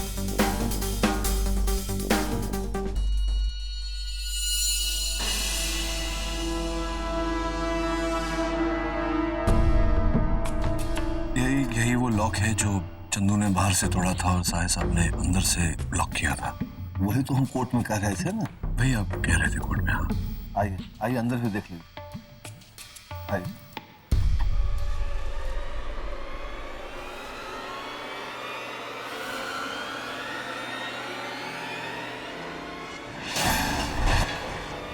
ये वही गमला जो गिरा था। हाँ,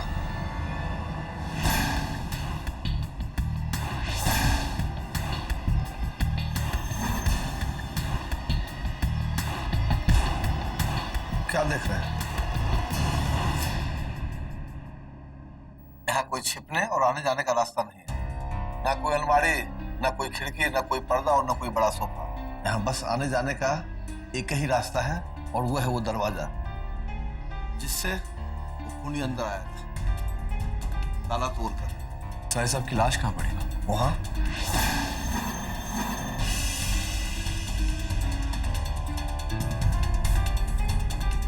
यहाँ इस तरह? हाँ।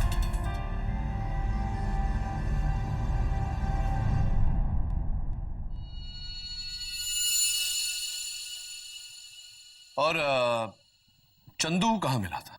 चंदू यहाँ था। यहाँ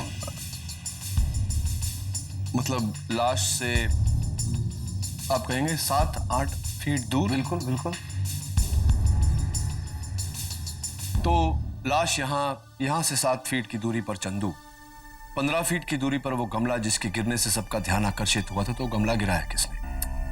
वही तो हम कह रहे थे ना कि उसी की आवाज सुनकर तो हम सहाय सर के कमरे में भाग कर आए थे। हाँ, मैंने भी यही बात कही, लेकिन मैं आपसे पूछ रहा हूँ कि वो गमला गिराया किसने? देखिए वही गमला है।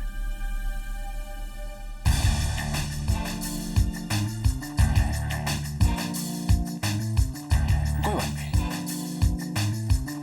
Thank you.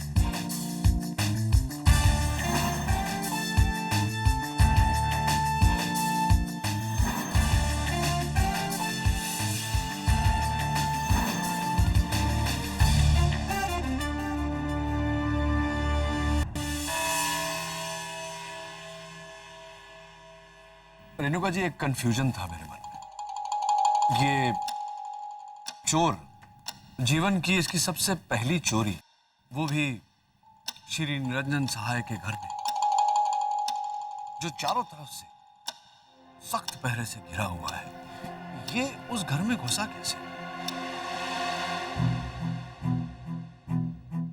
घुसा तो घुसा, गिरते पड़ते साहिब साहब के कमरे तक कैसे पहुंच गया?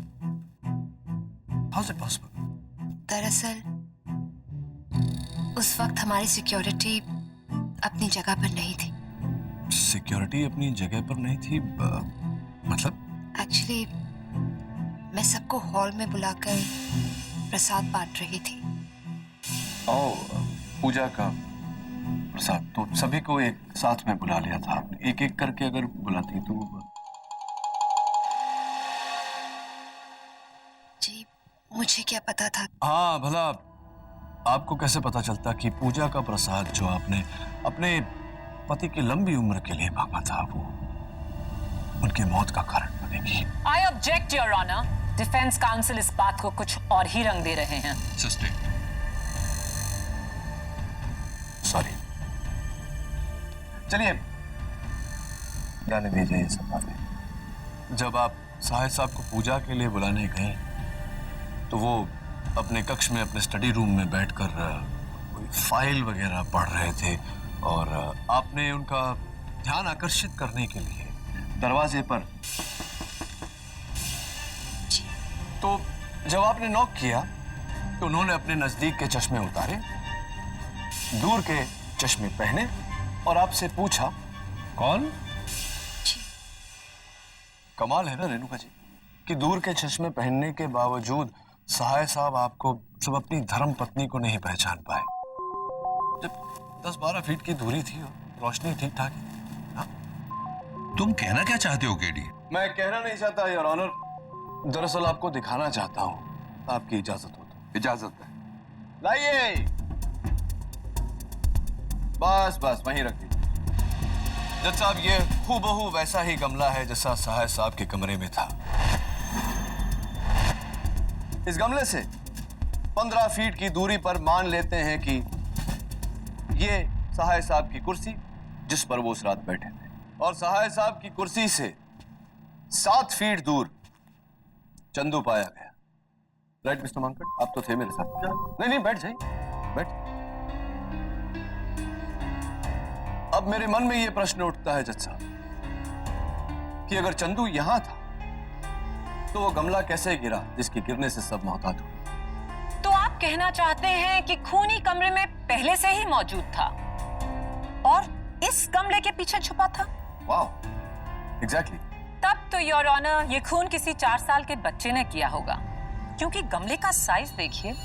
इसके पीछे किसी आदमी का छुपना नामुमकिन है, और अगर कोई छिप भी जाता तो सहाय जी उसे आसानी से देख लेते। प्रोसिक्यूटर साहब, बिल्कुल देख लेते अगर उनकी दूर की नजर सही होती, लेकिन ऐसा नहीं था। और यही बात साबित करने के लिए मैं अपनी सेक्रेटरी की मदद लेना चाहता हूं, अगर आपकी आज्ञा। इजाजत है। जज साहब, मिसेस विलिमोरिया के आंखों का नंबर ठीक वही है जो मिस्टर सहाय का था, -3, दोनों आंख। मेरे पास यहां मिस्टर सहाय के चश्मे हैं। बिली, मेरिट।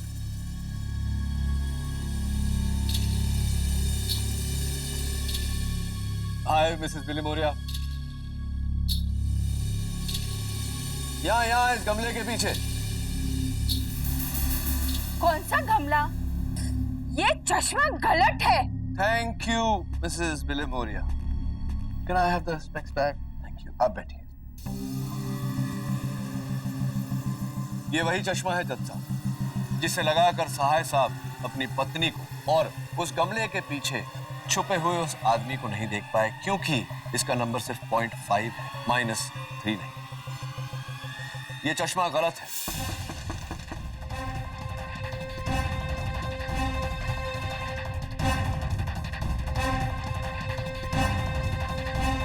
कौन?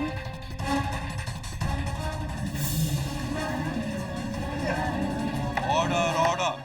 You mean to say mister Sahay की दूर की नजर का चश्मा बदला गया? जी हाँ, बदल दिया गया। ये गोल्ड प्लेटेड चश्मे सहाय साहब को तोहफे के रूप में दिए थे। मिस्टर रिजवी,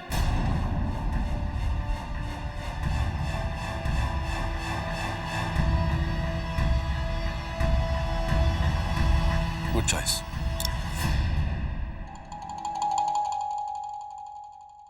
अरे मैं तो भूल ही गया, आपको मुबारकबाद देना। Congratulations mister Rizvi. सहाय साहब के बाद पार्टी की तरफ से चीफ मिनिस्टर के नुमाइंदे आप ही हैं। देखिए, मैंने वो चश्मा साहे जी को गिफ्ट जरूर किया था और उसका नंबर भी -3 ही था। जज साहब, मैं नहीं, कोई और था। कोई और था योर ऑनर। चंदू भी यही कह रहा था कि कोई और था जिसने खून किया, इसने नहीं। कोई और था योर ऑनर जो सहाय साहब के कमरे में पहले से ही मौजूद था। कोई और था जिसने इस गमले के डायरेक्ट पीछे की पत्तियां बुझाई और सहाय साहब के सीने में छुरा भोंक दिया। कोई और था योर ऑनर।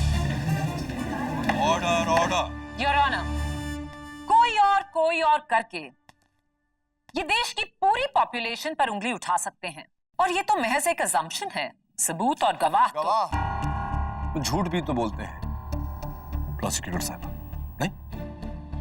वो शख्स ने कत्ल किया, गमले के पीछे छिप गया, चंदू का इंतजार करता रहा। चंदू आया, लॉक तोड़ा, कमरे के अंदर आया। बड़ी होशियारी से कातिल ने गमले को नीचे गिराया और सबका ध्यान चंदू की तरफ आकर्षित किया। बेचारा चंदू पकड़ा गया। Right mister monk? क्या? नहीं, परेशान मत होइए, मैं आप पर इल्जाम नहीं लगा रहा, आपको कटघरे में बुला रहा हूं। यस मिस्टर मांकड, कत्ल की रात को आप पार्टी प्रेसिडेंट श्री पारेख के साथ थे? जी जी, आप पूछ लीजिए उनसे। पूछ लिया मैंने उनसे फोन पे। आप परेशान क्यों हो रहे? उन्होंने बताया कि आप उनके साथ ही थे। जरा पसीना पूछ लीजिए। एक मिनट। एक कत्ल की रात को आप श्री पारेख के घर पे थे, तो मैं सोच रहा हूं कि आप इतने जल्दी सहाय साहब के घर कैसे पहुंचे और इस गमले पर आपकी उंगलियों के जो निशान हैं वो कैसे कैसे आए इस गमले पे आपकी उंगलियां? वो क्या है कि वो गमला मैंने गिराया नहीं था। गिराया नहीं? उठाया था। कमरे में घुसते ही आपके सामने आपके पूजनीय बॉस का मृत शरीर पड़ा हुआ था, लेकिन आपने ये अपूजनीय गमला उठाया।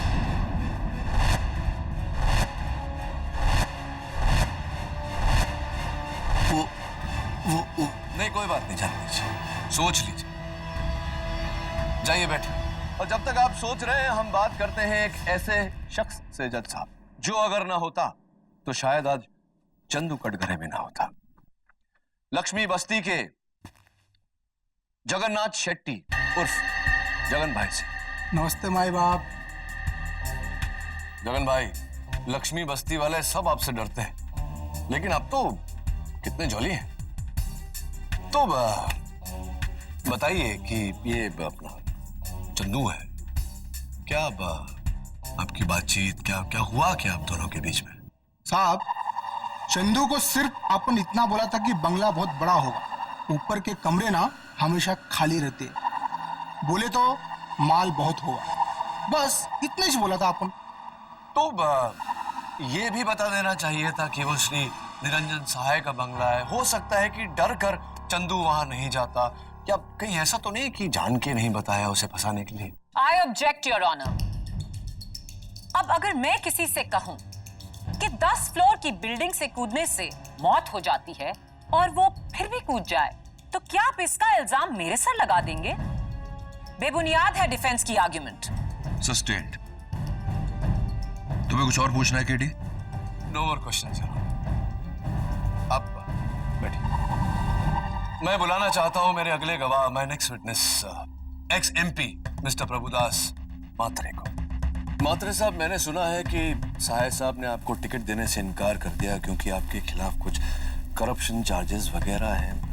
Is that true? जी पर मैं नो प्रॉब्लम, जाने दीजिए।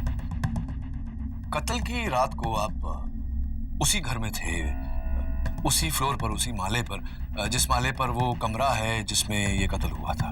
Is that true? हाँ, पर मैं बाथरूम में था। हाँ, राइट। आप उस बाथरूम में थे जो उस कमरे से बिल्कुल जुड़कर है जिस कमरे में कत्ल हुआ था। Is that also right? जी हाँ, तो मतलब इस लिहाज से तो आपको सबसे पहले वहां पहुंच जाना चाहिए था, लेकिन आप सिर्फ आखिर में आप वहां पहुंचे, द लास्ट। जी मैं फोन पर था। फोन पर थे। फोन पर थे आप। आपके कर्ता धर्ता का कत्ल हुआ और आप फोन पर थे। जी मेरी सुनिए आप। हाँ बोलिए। वेरी गुड मिस्टर केडी पाठक, आप मेरे सारे गवाहों को कोई ना कोई मकसद देकर कटघरे में खड़े इस मुजरिम को बेकसूर साबित कर देना चाहते हैं। That's my job, Your Honor. ये किसी आम इंसान का कत्ल नहीं था। सहाय जी इस देश के सबसे पावरफुल नेताओं में से एक थे। ऑब्वियसली उनकी मौत से एक को नहीं, काफी सारे लोगों को फायदा होगा। तो आप क्या कहना चाहते हैं कि वो सब के सब लोग गुनहगार हैं? नहीं, सब नहीं, पर उन सब में से कोई एक गुनहगार जरूर है। वो एक जिसकी उंगलियों के निशान उस चाकू पर पाए गए, चंदू। जज साहब, शायद हो सकता है कि चंदू ने डर के वो चाकू अपने हाथ में ले लिया हो। होता है, ऐसा पहले भी हुआ है। शायद, लेकिन, मगर, किंतु सिर्फ सवाल उठाने से जवाब नहीं मिलते मिलॉर्ड। बंद कमरा, उसमें सिर्फ 2 लोग। एक की मौत इस चाकू से हुई और दूसरे की उंगलियों के निशान इस चाकू पर। चंदू ने खुद कहा कि उस कमरे में और कोई नहीं था। अब आप मुझे बताइए, खून किए बिना चंदू की उंगलियों के निशान इस चाकू पर कैसे आए? अगर आप मुझे ये प्रूफ कर दें मिस्टर डिफेंस काउंसिल, तो मैं माया फडणवीस पब्लिक प्रोसिक्यूटर इस केस में अपनी हार मान लिया। और ये मेरा आपको चैलेंज है।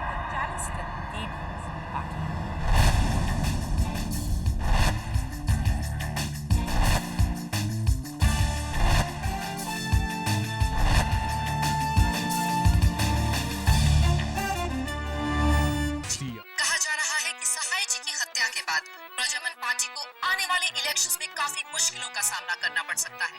आपका इस बारे में क्या विचार है? ऑपोजिशन पार्टी के श्री नटराजन ये समझते हैं कि सहाय जी के दुखद निधन के बाद आने वाले इलेक्शंस में उनकी पार्टी को गहरा फायदा मिलेगा। लेकिन मैं ये बता दूं कि ये सिर्फ उनकी एक खुशफहमी है। प्रजामन पार्टी में और भी उभरते नेता हैं जो विपक्ष को जमकर टक्कर दे सकते हैं, जैसे कि श्री अकरम रिजवी, जो सहाय जी के परम शिष्य रहकर उनके साथ कंधे से कंधा मिलाया है। यार केडी ये सब क्या हो रहा है यार? तेरे जैसा साफ सुथरा सीधा साधा नींबू पानी पीने वाला ये किस सियासी पचड़े में पड़ गया है? एक्सपीरियंस से बोलता हूँ। बड़े लोग के बड़े गेम होते हैं बापू, तू बेकार का पिसेगा। देख जेल में 100 लोग अगर एक झूठ बोले तो वो झूठ सच नहीं बन जाता। अच्छा, तेरा मतलब ये है कि ये चंदू खूनी, ये अकेला सच्चा, बाकी सब झूठे हैं? कम ऑन यार, आज की डेट में लोग सगे बाप का भरोसा नहीं करते और तू एक चोर का कर रहा है। अच्छा छोड़िए सब, देख सुन, कल रात एक मस्त फिल्म की पार्टी है, उसमें बड़ी बड़ी हीरोइंस आएंगी। इनविटेशन भी है, चलेगा मेरे साथ? अरे तू क्या कर रहा है यार, मैं क्या बोल रहा हूं तू सुन नहीं रहा? केडी मैं चलता हूँ यार। अरे पार्टी आज निकले, मैं फोन करता हूँ तुझे। अरे क्या फोन कर रखे? अरे सुन KD,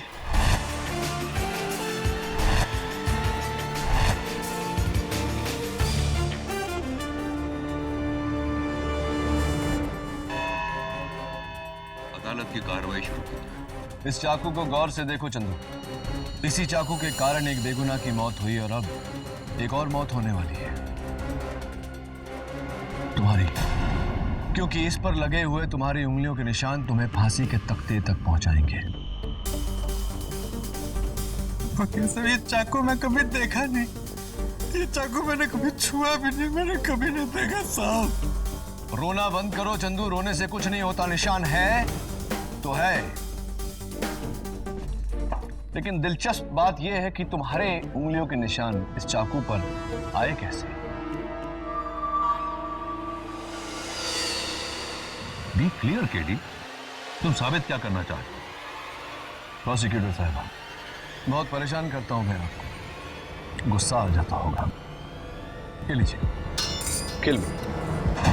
What nonsense is this? हाँ हाँ, चाकू उठाओ, मारो, मुझे आराम मिलेगा तुम्हें। Have you gone crazy, KD? अरे उठाओ चाकू, मारो, मुझे शांति मिलेगी। केडी, क्या हो गया है तुम्हें? क्यों नहीं मार सकती? क्या आज भी तुम मुझसे प्यार करती हो माया? क्या?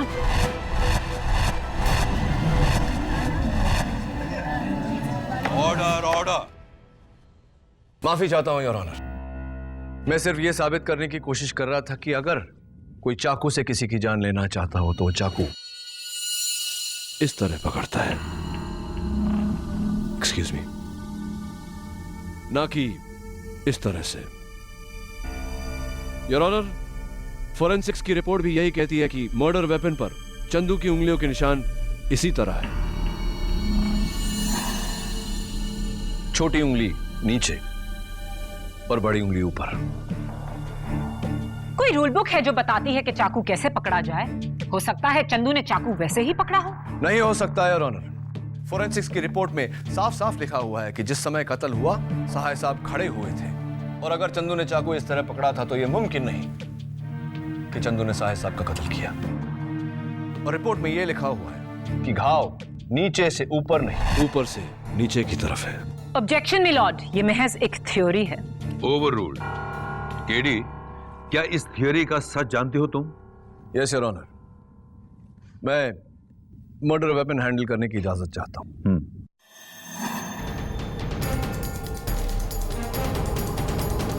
योर ऑनर, सच हमेशा सीधा नहीं होता, कभी टेढ़ा मेढ़ा और कभी कभी तो पूरी तरह घुमाया।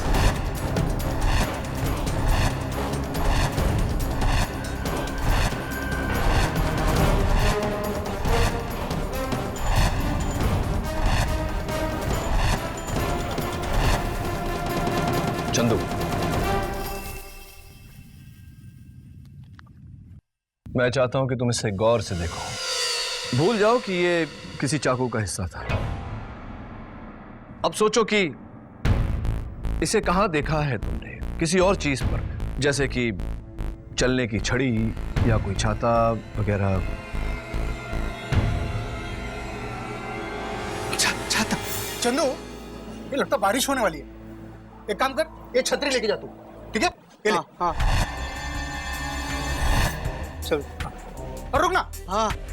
ये जो बंगले वाली बात है ना, किसी को बोलना नहीं। हाँ, नहीं बताऊंगा जगन भाई, नहीं बताऊं। क्या थोड़ा सीक्रेट है ना? ठीक है, जा। सुना ये ना, ये छतरी मेरे दोस्त का है रे। तो एक काम कर, मेरा छतरी लेके जा, ठीक है? हाँ हाँ ठीक है, जा। हाँ? क्या कहा तुमने? छाता जज साहब, छाता था। छाता योर ऑनर, यही वो छाता है जो चंदू के हाथों में पकड़ाकर इस हैंडल पर उसके उंगलियों के निशान लिए गए।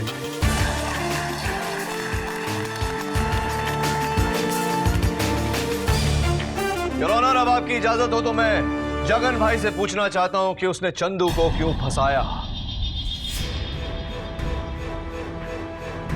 मैंने कुछ नहीं किया साहब, मैंने कुछ भी नहीं किया है साहब। कुछ नहीं किया है तुमने जगन, मर्डर किया है, मर्डर। नहीं, क्योंकि उस हैंडल पर चंदू के उंगलियों के निशान के साथ साथ तुम्हारे भी उंगलियों के निशान मौजूद है। नहीं साहब, ऐसा हो नहीं सकता है। ऐसा नहीं है साहब। उस हैंडल पर तुम्हारे उंगलियों के निशान मौजूद है। नहीं साहब, ऐसा हो ही नहीं सकता साहब। क्यों नहीं हो सकते साहब? इसलिए कि मैंने हैंडल पर प्लास्टिक के कवर डाल के पकड़ा।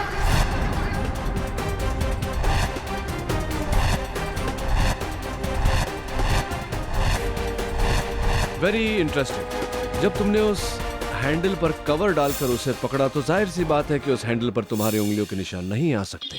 माफ करना मुझे जगन भाई, मैंने एक छोटा सा झूठ बोला, लेकिन अब तुम हमें सच बताओगे वरना मैं तुम्हें फांसी के तख्ते तक ले जाऊंगा। साहब मुझे कुछ नहीं पता। मुझे एक फोन आया था साहब, और उसने मुझे कहा कि उसे एक बेवकूफ चोर चाहिए था साहब, जो सहाय साहब के बंगले में 14 नवंबर की रात को ठीक 10:15 बजे घुसेगा साहब।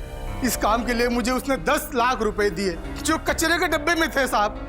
और उसी कचरे के डब्बे मुझे एक छतरी भी मिली साहब, जिस पर मुझे चंदू के अंगुलियों के निशान लेने थे। मैं उसको पहचानता नहीं साहब, मैंने सिर्फ उसकी आवाज सुनी साहब। तो ये आवाज जो तुमने सुनी, ये ये आवाज कैसी थी? मर्दानी, जनानी, किस तरह की थी ये आवाज? साहब वो कोई साउथ इंडियन था साहब। साउथ इंडियन आवाज? एकदम रफ आवाज थी साहब।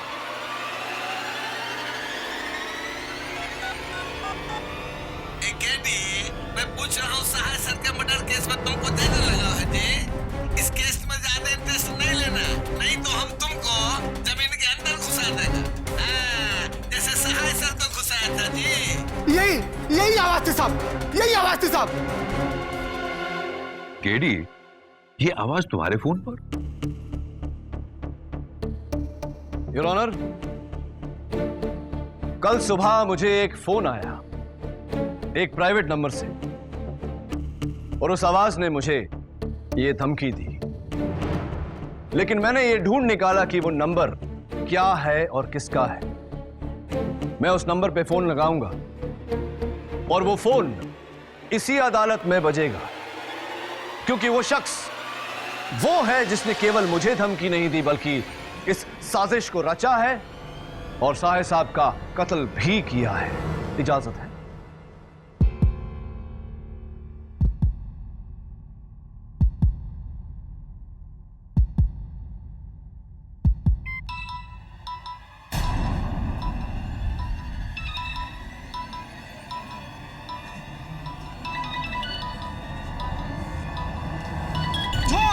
झूठ! ये मेरा फोन नंबर नहीं हो सकता है ऑनर। आपको जो कुछ भी कहना है कटघरे में आकर कहिए। योर ऑनर, इस तरह तो केडी किसी का भी नंबर डायल करके उसे फंसा सकता है। अगर मैं झूठ बोल रहा हूं तो अपने मुवक्किल से पूछिए, क्या तुम नहीं थे जिसने साहे साहब के चश्मे बदले? क्या तुम नहीं थे? हम तो पारिक साहब के साथ थे। तुम ही थे जिसने साहे साहब का कत्ल किया।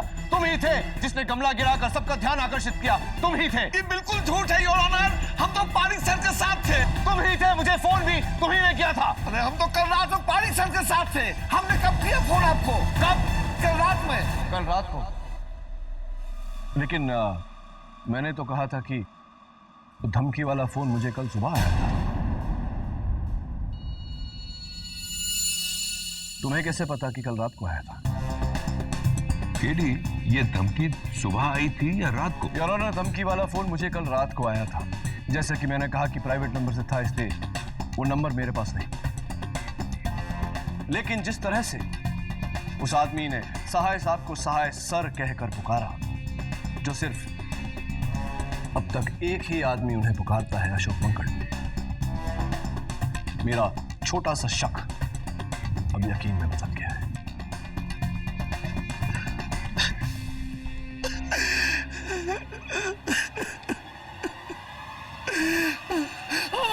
हमने ही चश्मा बदला था।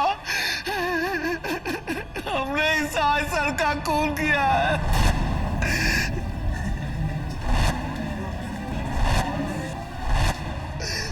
धमकी भी मैंने दी।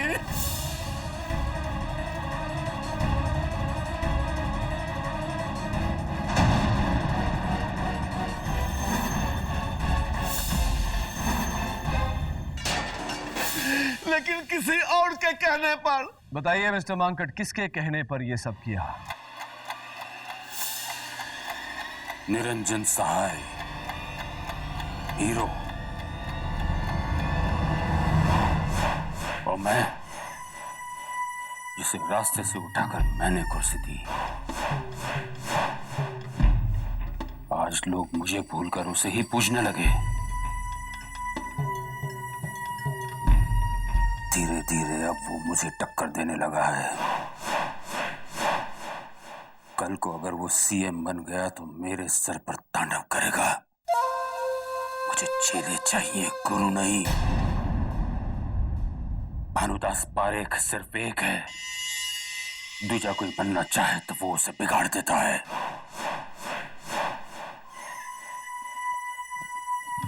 तुझे पार्टी का टिकट चाहिए था ना? जी सर। जा, जो सहाय तुझे नहीं दे सका वो मैं देता हूं, लेकिन इसके लिए सहाय को मरना होगा।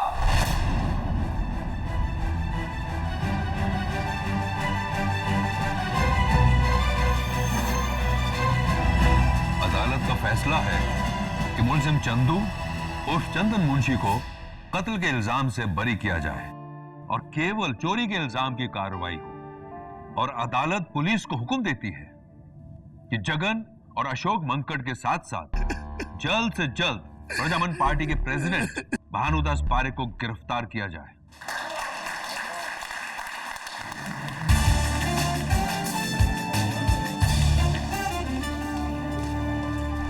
क्या जिस भानुदास पारेख के आगे सारा देश झुकता है, आज उसी भानुदास पारेख को एक वकील ने गिरा दिया? जेडी पाठक।